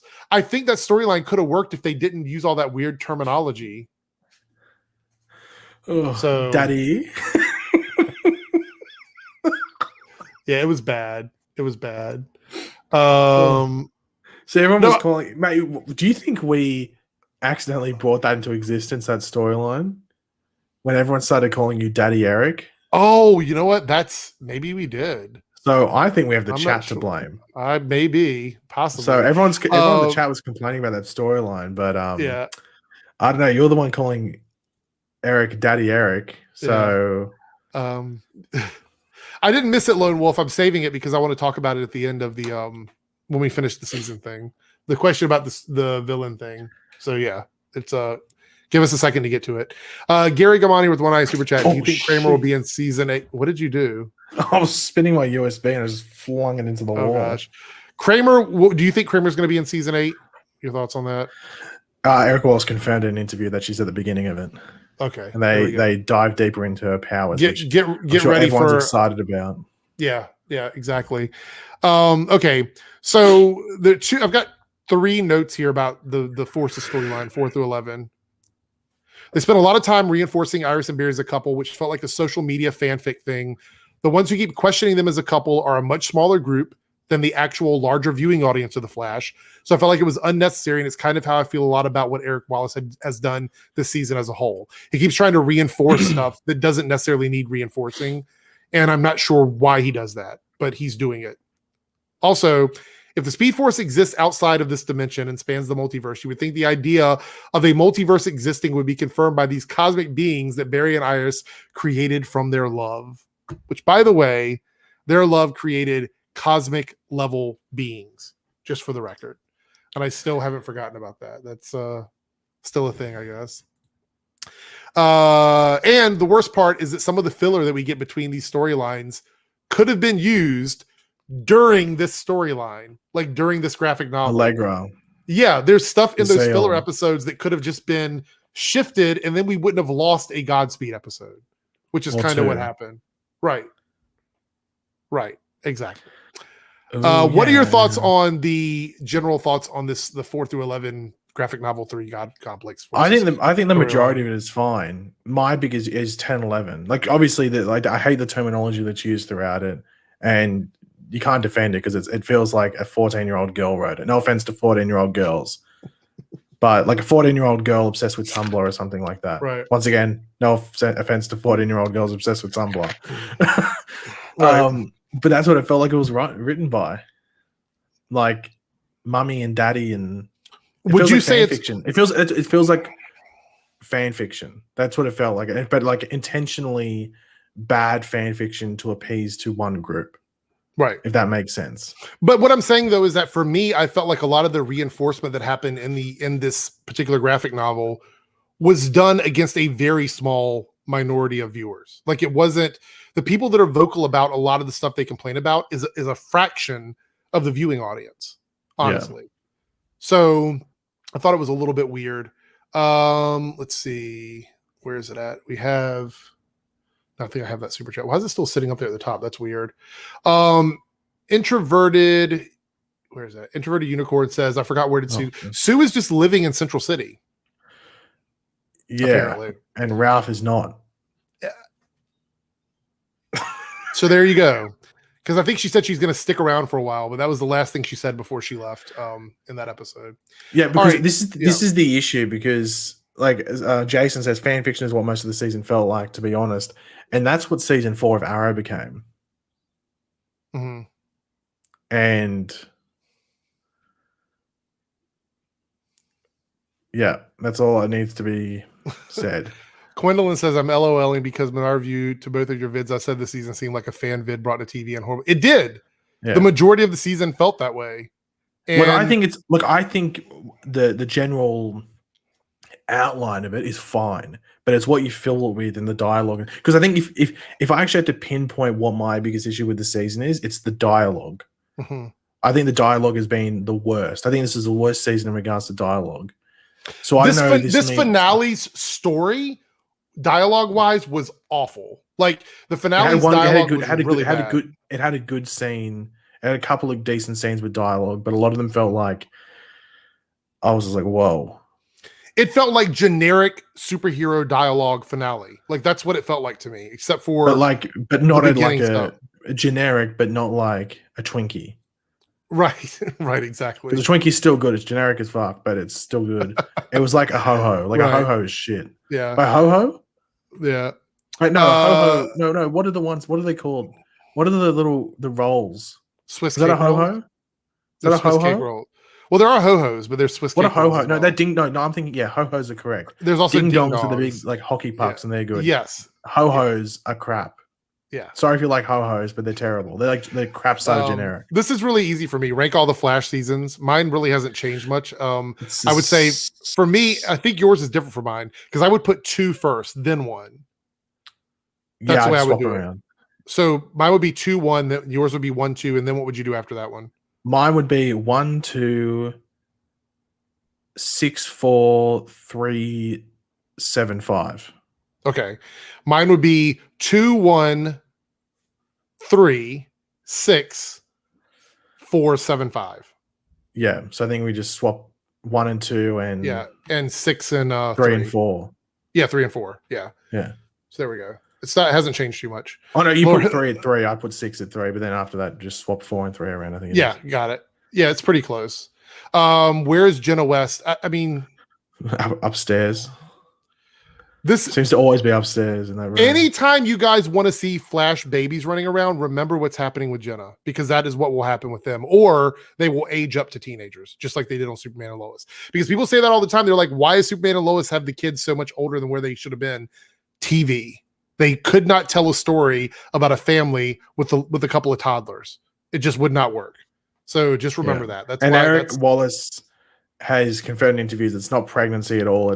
They're still referring to it as time sickness, which the issue is that Eric Wallace said in an interview, and hashtag advertisement, I'll do a video on it tomorrow.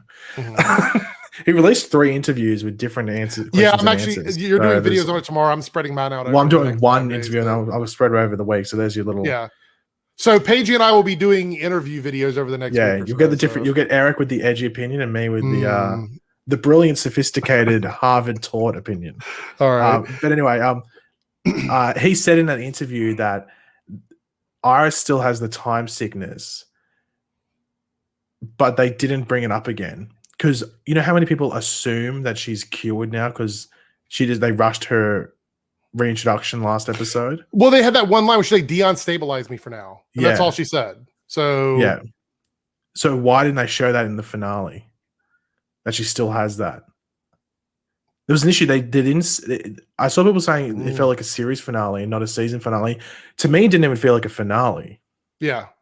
Because usually you keep stuff open that's from that season that would then lead into the next season. So we're just going to pick up in season 8, and this time sickness is going to come back when the show made us think that she was back to normal. There was no hint of it in the finale. Right. So because they could have teased that, like they could have just seen her like even just even like just her like sort of like grab her head or something like that. Like if she would have walked around the corner and just grabbed her head and her eyes turned green or something, we could see that there's something or she wrong. like her like flickered a bit or something along those lines. Yeah. Whatever they wanted to do. That's a good point. I didn't think about that, but that is a good And point. then someone brought up that like because we're talking about the cliffhanger, and someone did bring up the interview. I think it was a Deadline, and he says like they didn't want to do a cliffhanger because they wanted to the ending to be a sweet ending for a tough season. I'm like, what? Like people on Netflix don't give a crap about that. No. What? Yeah, that was his reason for not doing. That's what I'm saying. Like their priorities are in the wrong place for the show. It's really. I think they don't know. Yeah, like that. That's my. I think there is confusion with what the fans want. Because if you ask 10 Flash fans or 100 Flash fans, what do you want to say? 9 out of 10 or 95 out of 100 would say, yeah, of course I would want a cliffhanger. Let me put this in perspective. I would much rather 1,000 Jedi duel fights than a really bad ending to an episode or a season like this. Yeah. Like if we would have left it on like a fight like that, I would have been like, okay, that's stupid, but I still liked watching it. Like, you know what I mean? Like that's where I would feel. So yeah. Captain J with the $2 super chat. Do you think Hartley was in it? Would it be better? I don't think it would have mattered. I think it would have been a bit. It would have been interesting to see what it would have been like. Yeah, because I don't even know where they would have fit that story in a shorter season. But you know, well, I think when they were talking about this is before Hartley got hashtag cancelled, because that didn't happen until like I want to say like June or July. So there was an interview after the quote unquote season 6 finale aired last May. And Eric Wallace was talking about what was going to happen with Ralph next season because it was like a month before everything happened. And like apparently like it was going to be Ralph, Sue, and someone else on Team Flash. I don't know if that was meant to be Iris. I don't know if that was meant to be Cisco or Caitlin or someone from like Allegra, probably Allegra to be completely honest. We're going to go and their storyline was they're going to have a storyline outside of Central City. So I think that's where you might have actually got some proper Allegra development, but it would have been with Ralph and Sue, and then maybe Barry would have gone there for an episode or two. Actually, I think that would have been interesting, honestly. Jason here, this is funny, and not specifically about this, but when Speed Force Nora showed up, Nora called her Grandma Nora, I think is what she called her or whatever. But technically, that's Barry. Wasn't it Nanny Nora or something like that? Yeah, basically like a grandmother type name, but she's not really her grandmother. That's the child of Barry and Iris. So technically that's her sister. Right? Yeah. So it's so confusing. So confusing. All right. Let's talk a bit about the interlude stuff. The Goodbye Cisco episode was cool. This is episodes 12, 13, 14. And they're basically filler episodes. They call them interlude episodes, but they're basically filler. The Goodbye Cisco episode was good. It was the most emotional story kind of the whole season. I mean, the last 5 minutes of that was more emotional than most of the stuff that happened all season long. But then he comes back 3 episodes later. So it's like, all right. The Cecile storyline could have been used in the God Complex arc and would have been better tied to Psych, Bashir. You said this and I thought about it and you're absolutely right. It would have made more sense to have it connected to that, and then you could have made that the episode instead of giving her a completely separate episode, because that didn't really make a lot of sense. Yeah. Then we had the Allegra story that I think needed to take place much earlier in the season. It also needed to be more connected to Team Flash, and they needed to have Barry there so she could team build with Barry, but she's just left as like an outlier because there's no Team Citizen. She's not really part of Team Flash. And the episode was more like an Ultraviolet episode than it was a Allegra episode. Yep. So big waste. And then of course we had the Godspeed imperative or whatever, the final here. Again, I'm just going to reiterate some of the stuff I said because I want to kind of put a bow on all this. I thought it was the Godspeed stuff was underwhelming. We should have got Godspeed sooner, had more time with him. He wasn't really a threat. Talked about Allegra. We talked about Joe. And I want to say this, now that we're done with the season, I think for me, it's pretty clear that either Eric Wallace just doesn't want Barry to be the focus of the show, or he doesn't know how to make Barry the focus of the show. Because in interviews, he said that he wants to, but then he just has never done that. And I think, go ahead. I was going to say, you see it sometimes where it's with different franchise stuff and various things like that, where you'll have a character be the focus of the show for the majority of it, and then maybe towards the end or at some portion in that back half of the series run, however long that might be, another character or different characters get the focus instead. Like even like Supergirl, for example, when Mon-El was on the show, Mon-El was the focus. Everything was about Mon-El, and that's why Mon-El wasn't a good thing for Supergirl. We just watched Batwoman season 2, where it wasn't even just when Kate came in, Alice was the main character of that season for the majority of it. Like Ryan was not even the second biggest character for that season. Even if we're going to go into Ben's territory with Harry Potter, like Hermione Granger's the main character for like the last 3 movies or something like that. So you get, and what was the other one I had on top of my head? I've completely forgot. I had something else on top of my head, and now it's gone out. But like you see that, and I don't know why they do that. Why that's a running thing, but yeah, it just happens somehow.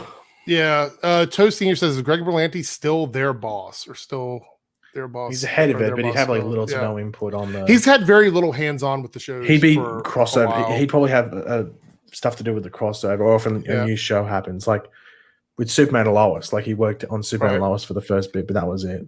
Yeah, and like Arrow, for Arrow to an extent, like, but I don't know if Arrow's as big. Stephen Amell seemed still fairly committed to being the face of that. So I think it was a bit different, but Felicity did obviously get a lot of screen time. But I think still he was clearly quite a bit for most of it. All right, so he says Staggervore, you should start talking about Superman and Lois before we run out of time. We're not going to spend a lot of time on Superman and Lois. We don't have a quiz today. We don't have anything else. So as soon as we wrap up the Flash, we will talk about Superman and Lois. Like one thing I'm very curious because I've seen this. Yeah, I want to get your opinion on this and also the chat's opinion because I've seen a lot of people talking about this, and these are people that like Superman and Lois as well. But the general thing I've seen where people talk about Superman and Lois is that it's obviously a very well written show. It's a good show to watch. But I think once the episode ends, you don't necessarily marinate too much in it. Right. What are your general thoughts on that? Like, it's not a hype show, if you want to call it. I will say Superman and Lois is great. Obviously, I really, really love it. I think Superman and Lois is going to do fantastic on binge watching. I think it's going to be a great binge show because it feels like it's more designed for streaming than it is for network TV. But other than that, I think it's fantastic. It doesn't have the big, like in a weird juxtaposition to the Flash, you had the lightsaber battle, which trended like crazy. But then we had a huge reveal at the end of Superman and Lois that I think we'll talk about here in a moment. That didn't really trend. Right. I didn't say anyone but it was huge. But it was huge. So I think there might be some truth to that. Yeah. I just don't know. Like a hype show, like Flash is a hype show. Like Flash will have an ending which people will be wondering about and things like that. But I've just noticed with like Superman and Lois, the episodes are great. Like I think every single episode's been above a 7.5, 8 out of 10. But I just don't see anyone talking about it once. Like after we got past those first 1 or 2 episodes, I don't see anyone actually talking about it after the fact. It's more like a live tweet thing. The only time I ever saw like any sort of thing was obviously after the first episode, but then after Morgan Edge is revealed, or spoiler it if you haven't watched it, but Morgan Edge is revealed as Tal-Rho. Yeah. But even then, that was limited. Right. So, yeah. All right. I'm just wondering if that's going to be an issue for the show going forward. Yeah, I don't know. We're going to spend about 15 or 20 minutes talking about it, but let's. I have one last thing to say about the Flash, and then we'll move on. So I feel like right now the show has an identity problem. As much as I love the Flash family, they aren't really committed to that. Sure, we got a couple of episodes of them, but there's no way this goes on for another season. Like he's not going to do another whole season of the Flash family. So I feel like a lot of people are satisfied with a bunch of cool scenes strung out together, but don't give a shit about the story or in the show. And I think that's kind of where a lot of people are right now with the Flash. I hope they get better. We will see. I'm starting to really question Eric Wallace's abilities. Like he's got great ideas. I don't know how well he is at executing them. So yeah, but granted, we don't know the behind the scenes thing. I don't know if like because he seems to have like these some like out there ideas, but I don't know if he's putting them forward and he's sort of getting slapped down, saying no. Yeah, like I don't know what's happening necessarily with all of that. Yeah. Tom says, I still can't believe Todd Helbing is in head of Superman and Lois. Why the hell could he? So here's the thing. We gave Todd Flash Helbing season 5. right. My thing with Todd Helbing is we gave him a lot of shit for what he did on the Flash, but it makes me wonder if his hands were tied creatively. Yeah. Because Superman and Lois is really well done. So in my opinion, it's like, was it all his fault, or were the executives like stepping in and stopping him? I wonder now. Like, yeah, if that's were they what saying happened. you have to use Nora? You have to do this future character, Right? and like because Nora was like, I have nothing against Jessica Parker Kennedy, anything like that, and I like Nora how she is, like what we've seen here. But Nora was not very good in season 5, and I think she's Right. the reason that it is the worst season. Yeah, because it's all over the joint. Like this season's messy with season 7. I think season 5's even more over the joint, and there's just general. It made Barry and Iris look like not just silly but freaking idiots. Yeah. So Lone Wolf Super Chat, the one that we like basically put a pause on or whatever, says if we could set up the next villain, who would it be? It was a $2 Super Chat for Flash, and I wanted to leave this for the last one before we move on to Superman and Lois. Who would you want to see as the next villain story arc on the Flash? Because I know right away who I'd like to see. So, like for the first half of next season, yeah, just say the first graphic novel of next season. I would like to see Cobalt Blue. That's who I'd like to see. I would rather see him in the back half. So you mean like a season wrap up character? Yeah, so he's in the back half. So who would you like to see at the beginning then, instead of him? I'm not too sure. Like they could do someone like. And chat, it's you weird can answer though, too. because like if you asked me in season 3, I never thought they would have used Cicada as a villain, because Cicada's in like hardly anything in the comics, but they did like a whole season with him. Even Mirror Master, they made her a end of season villain or threat or whatever you want to call it. I guess she ended up not being a villain. Yeah. I don't know. Like the 3 villains I'd love to see, excluding Reverse Flash because he's obviously going to come back. Mm-hmm. I'd like to see what they would do with Red Death, because I think they would do a different. It wouldn't be from the comics, which I actually prefer. Right. Brother Grimm is something that I think would be very. If you don't know who Brother Grimm is, just look up Brother Grimm DC. I guess that's probably the best way. He's like a magical sort of villain, but funnily enough, he uses swords. Lightning sword return. I guess we could use lightning swords then. And then obviously Cobalt Blue. Something along those lines. Like I'd love to see them do Owen Mercer, who's like another Captain Boomerang, because he has super speed, like short bursts of super speed. So that'd be a interesting thing to see. So imagine, right? So he'd get to use his Boomerang. weapons, but have like a speedster element to him. Yeah, like so he can sort of like zap to and from, and like that'd be fairly cool. But I don't know if you could do anything over the top with that. Like I think that'd be like a episode or 2 villain. It would make it harder for Barry to fight against his weapons because he could throw them from using super speed. So yeah, or throw one and misses Barry, but then he zaps behind Barry and catches it and stabs him or something like that. That's pretty cool. Like they'd look really, really cool. Okay, fair enough. Yeah, people saying like inertia. I don't know, maybe. Yeah. Okay. So it's hard to do inertia because they've completely changed Bart. Right. Like Bart's not Bart from the comics. Like he's pretty much Don Allen. Yeah. All right. So here we go. We're going to talk briefly about Superman and Lois. I'm just going to quickly go get a drink. I'll be back in 2 seconds. Okay. All right. So you guys can keep super chatting about Flash if you want. We're going to talk about the Superman and Lois episode and probably the big reveal at the end, and something that I predicted over on Ben's stream like 2 weeks ago that actually came to pass. Let's see. Some of the people here are saying a new Captain Boomerang. Red Death, I think, was one here. Yeah, Red Death. See, Frozen Wolf says they're pushing Team Flash, make a team of villains, so like a rogues team, like the Legion of Doom or something. Diet Bald here says the same thing. Got another Red Death. Cobalt Blue. There we go. All right, so while Paigey is away, what would you guys score the finale episode for The Flash out of 10? If you had to score it 1 to 10, what would you score it? My score is over on my review. You can go check that out. But I'm curious to what you guys think. If you had to score it, what would you give it? And Paige, you don't give scores on your reviews normally, but if you did assign a numeric score to the finale, what would you give it? The finale? Like a 7.5, 8, something like that. That's right around where I was. Yeah, that's kind of where I was with it. Toasty here says 8.5 if you didn't watch the season. I mean, maybe. What would you give the season out of 10? Oh, wow. It would be on the low end for sure. I would say probably a 7 out of 10, maybe 6 out of 10. I was going to say like a 6.5. Yeah. Yeah, it's barely a 7. That's being generous. I think the whole season was messy. Before we talk about Superman and Lois, do you think this had a lot to do with COVID, or do you think it was just the writing of the season? Like the problem I think there's little elements that were affected by COVID, but I think that was more like action sequences. I think I don't know how the story could be overly affected by COVID. I think it was just they decided to go down that route, and you got to live and die by the sword. Right. So Superman and Lois, again, you guys can keep super chatting Flash if you want. We'll answer them as we get to them. This episode was titled Fail Safe. And this was the follow-up to them like getting Tal-Rho, Morgan Edge, and locking him away with kryptonite and lead, so he can't go anywhere.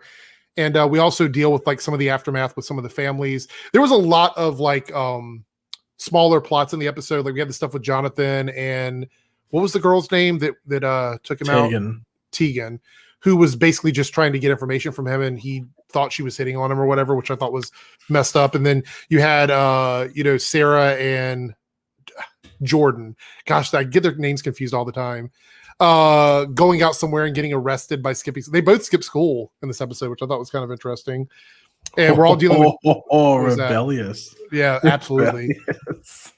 And of course, the Cushings are dealing with like the town still sort of like holding it against them because of what Kyle did, which I thought was pretty solid. Are you okay with the story with them? Do you think they're going to leave Smallville, or what do you think is going to happen with that family?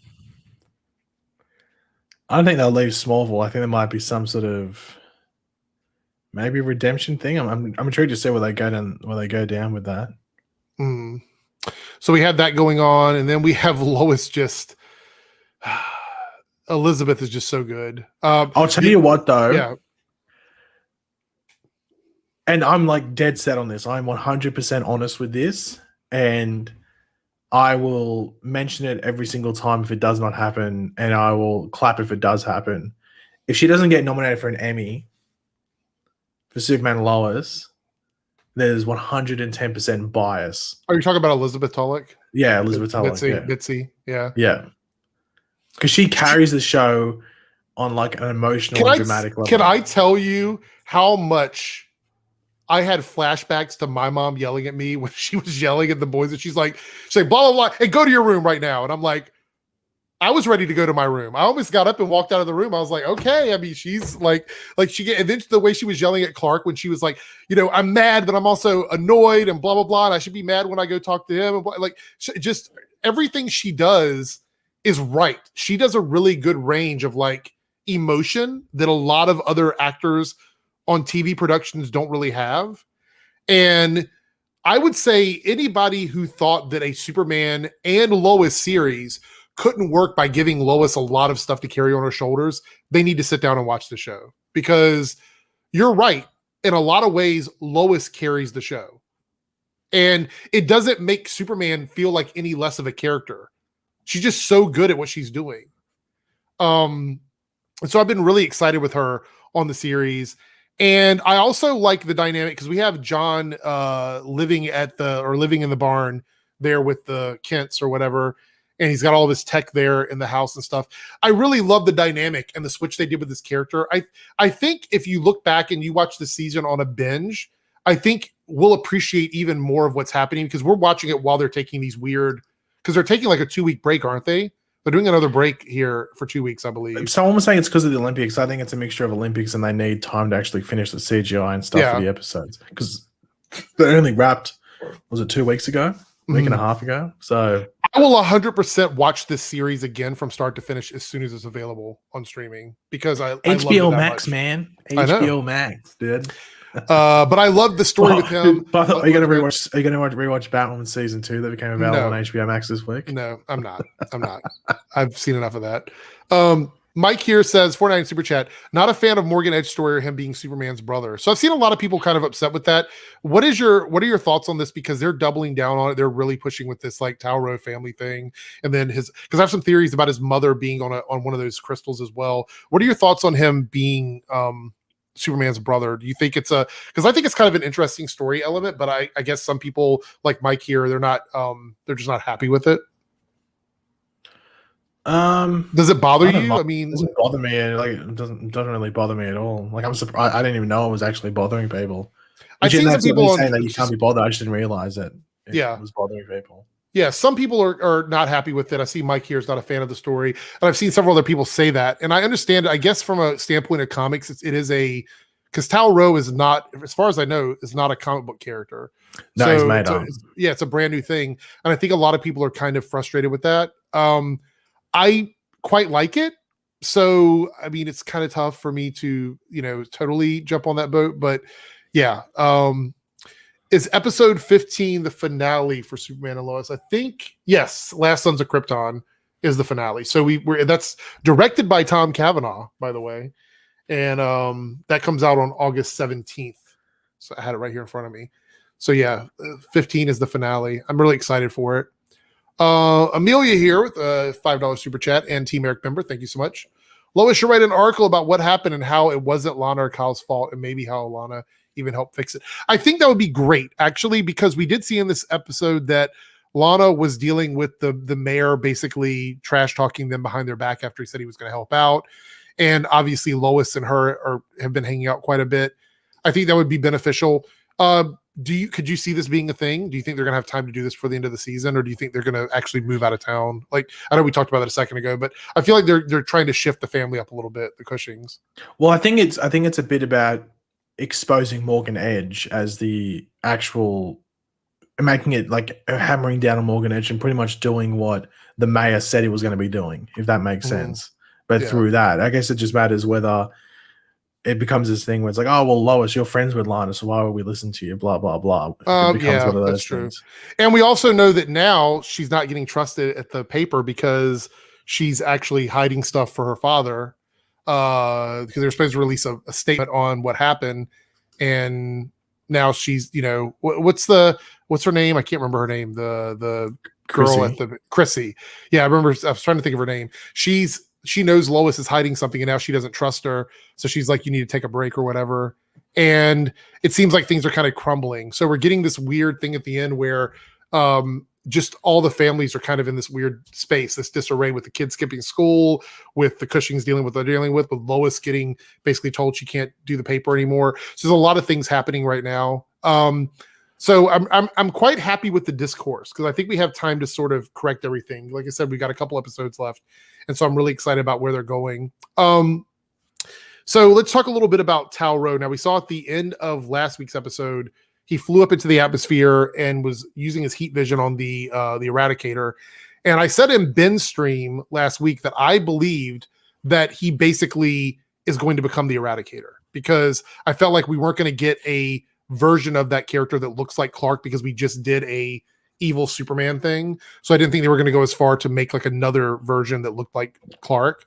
So I thought it made more sense for all of the contents of the Eradicator to go inside of Tauro's head and make him the Eradicator.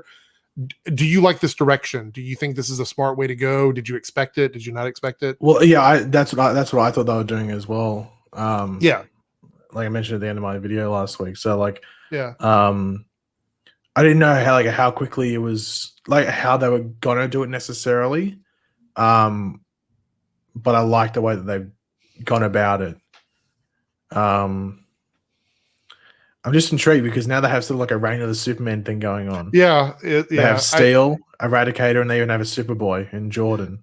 Yeah, I watched your review on it. So, I'd expect the number one fan of the Paigey YouTube channel in the form of at DJ Eric to have watched the review. Right, so I'm happy that confirming that Eric is not a hashtag poser. And I absolutely typed that you were being edgy because you used on the Morgan Edge, I believe. So the old play on words. Yeah. So, but we're also getting a Superman 1 million thing because he went, like the Eradicator went to the sun to absorb solar energy. So yeah, not just get the sun's like UV rays, but like literally inhale the sun. Like, this is going to be tough because this is leading up to something big. Because I think oh, what's it's going to OP, happen. overpowered. Well, that's what I mean. Like, but I think. Do you think we're going to have like one episode where not a lot's going to happen, and then he's going to come back for the finale? Is that what you think? Well, no, next week's, well, not next week. The next episode is called The Eradicator. So I wonder if it's. You think he's going to come back early? Like, just come back right away or something? Well, I don't know. I am very curious to see what they do next episode. Because surely, like, if he's this overpowered, then like I don't know how it goes back. Like Leslie Last still a thing as well. Like she's maybe like next week is him. I don't know. If you guys don't know who Superman 1 million is, literally go look it up, because if they're going to do that, if they're going to combine the Eradicator with that Superman, just get ready. That's all I got to say about that. Like, just big deal. I can already see the people screaming now that Supergirl is not helping, because I feel like he would absolutely want help from Supergirl for something like this. But oh yeah, probably wouldn't mind the Flash as well, maybe to help out as well. Mike Glenn with the exactly. Mike Glenn with the $4.99 super chat. Are they setting up Jonathan Kent to get a steel-like suit? I thought about this when he went and started talking with John about like the tech and everything, and I just keep thinking like the one thing that kind of aggravates me is my idea that they kind of shared powers. I thought was a smart way to do it because they're only half Kryptonian, so I thought that might be interesting. Clearly, they're not going to do that now, so we've moved on to like other ideas. He's still half Kryptonian. So technically he should have some powers. Like it's not a metahuman thing. It's genetics. So I don't understand. But do you think maybe they give him like some sort of like Kryptonian intelligence? I don't know. Maybe there has to be something. He's half Kryptonian. Because obviously like Krypton was a very technologically advanced compared to. Right. So maybe they have it that he's able to like, I know I'm not going to say like all of a sudden he has like inventions in his head, but he's more if he jumps into that field, he's automatically got like a bigger advantage compared to someone else jumping in at the same time. So I would be okay with that. Yeah, but the thing is that I think they showed that he had at least that's what I thought they were trying to show in that episode where Jordan tries to punch that Smallville dude and Jonathan puts his hand out. I thought Jonathan did that in like super speed, or like some form of super speed. I felt that way too. I definitely thought they were setting that up, and I wouldn't mind him getting a super suit, but I'm kind of bummed out that he doesn't have something like some sort of power. Yeah. So, because I don't think we have time to do that this season. If they introduced him having powers now and then 2 episodes later he's fighting, I think that would be too much, honestly. So Staggervore says, what if Jonathan gets Brainiac like powers? I think that's kind of what you mean, Paigey, like supercharged intelligence, basically, right? Yeah, like just like yeah. Mike says Jordan Kent was super smart in the comics, so maybe they're switching it up. Maybe they're gonna make Jonathan smart. I don't know. Have no idea. But this episode really didn't it wasn't an action-packed episode. This was a very much we always get these toward the end of the season, like the third or fourth to the end of the season episode really is like a sort of just the framework or the groundwork for what they're going to be doing at the end. And so I kind of expected this to happen, but still a very, very good episode. Not a lot to complain about. I think it just, the problem with the problem and the I guess the praise we can give for Superman and Lois is it's consistently good, sort of like with Black Lightning. Like there's not a lot to nitpick. So basically it's just, you're always singing the praises of it because there's not a lot that goes wrong. I could nitpick a few things here and there, but overall, I think all their episodes have been solid, which is why I think on a binge, if you're watching this on streaming, it's going to be really, really good because you're not going to have to deal with all the small breaks that they're having and everything. And I think that's excellent. They're just doing such a good job. I'm really enjoying the show. And you might be onto something. Maybe it is a show that doesn't retain the hype once it's gone off. Like within like an hour or 2 hours, maybe people just like us, the diehard fans, we think about it, we love it, but the general public doesn't seem to really feel that way about it. So maybe that is. I mean, what did you think of this episode? I know you did your review, but just quickly, if you could, like, Go watch his review, guys. It's up. I think it was like a Available. mixture of fallout from last episode while setting up what's happening with. I think with everyone else's fallout from last episode Mhm. while setting up Morgan going forward. Yeah. Like, I don't know if anyone necessarily progressed too much in this episode outside of Morgan, but that's what you want because Right. I think he needs that build up. I just call him Morgan because I think it's everyone else easier to call calls him Morgan. That's the easiest way to because refer to him. Smallville's referring to him as Morgan, so Right. it just makes it easier. Anyway, We know him as Tal because Cal knows him as Tal, but that's about Yeah. it. So, but but by the also, way, no, you go. What are you going to say? I was going to say I did enjoy the conversations between the General and Lois and Clark about the Project Hell, Project 7734, or whatever. I thought that was a really good conversation to have, and I think what they were saying was making sense because no one jumped on board. It was definitely Lois was on one side and Clark was on the other, and they made good points. So I thought that was a really good one. So yeah, I was going to say Josh Segarra, who played Prometheus, got cast in She-Hulk. Oh, is he going to be 10 steps ahead of her? I don't know. It might be 10 steps physically ahead. Look who showed up while on holiday. He's flexing because he's actually here while he's on holiday as well. He's flexing on stream while he's COVID super spreading.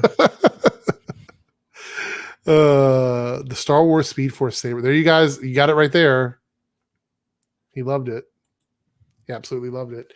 So anyway, thank you guys so much for joining us. What would your scores be for Superman and Lois? Put it in the chat now. Let us know. My Superman and Lois review will be up tomorrow, so look for that. Paigey's is up now, so you can watch it right the second, like I did, because I'm the hashtag biggest fan. Hashtag Paigey #1 fan. Hashtag DJ Eric. Yeah. So anyway, thank you guys so much for joining us. I appreciate it. I will probably not do a separate Flash overview unless I think about it, but I am going to do like I did with Batwoman and do like things that could have made the season better. So that video will be coming out soon. And I have the interviews. I'm going to go through and pick out stuff that I want to talk about from the interview. So those will be the next few videos that come out because we have a break from like what 2-week break from shows. Stargirl and Superman and Lois back on August 10th. Right. So I'll probably do a couple Stargirl videos between now and then. So there we go. Anyway, thank you guys so much for joining us. Next week, maybe we'll have a quiz if Benjamin can be here. I don't know. We'll see. Take care and watch the beginning of this video for Paigey's pick if you haven't watched. And write down that playlist. Song recommendations. All right, we're out. See you later. Music sounds better.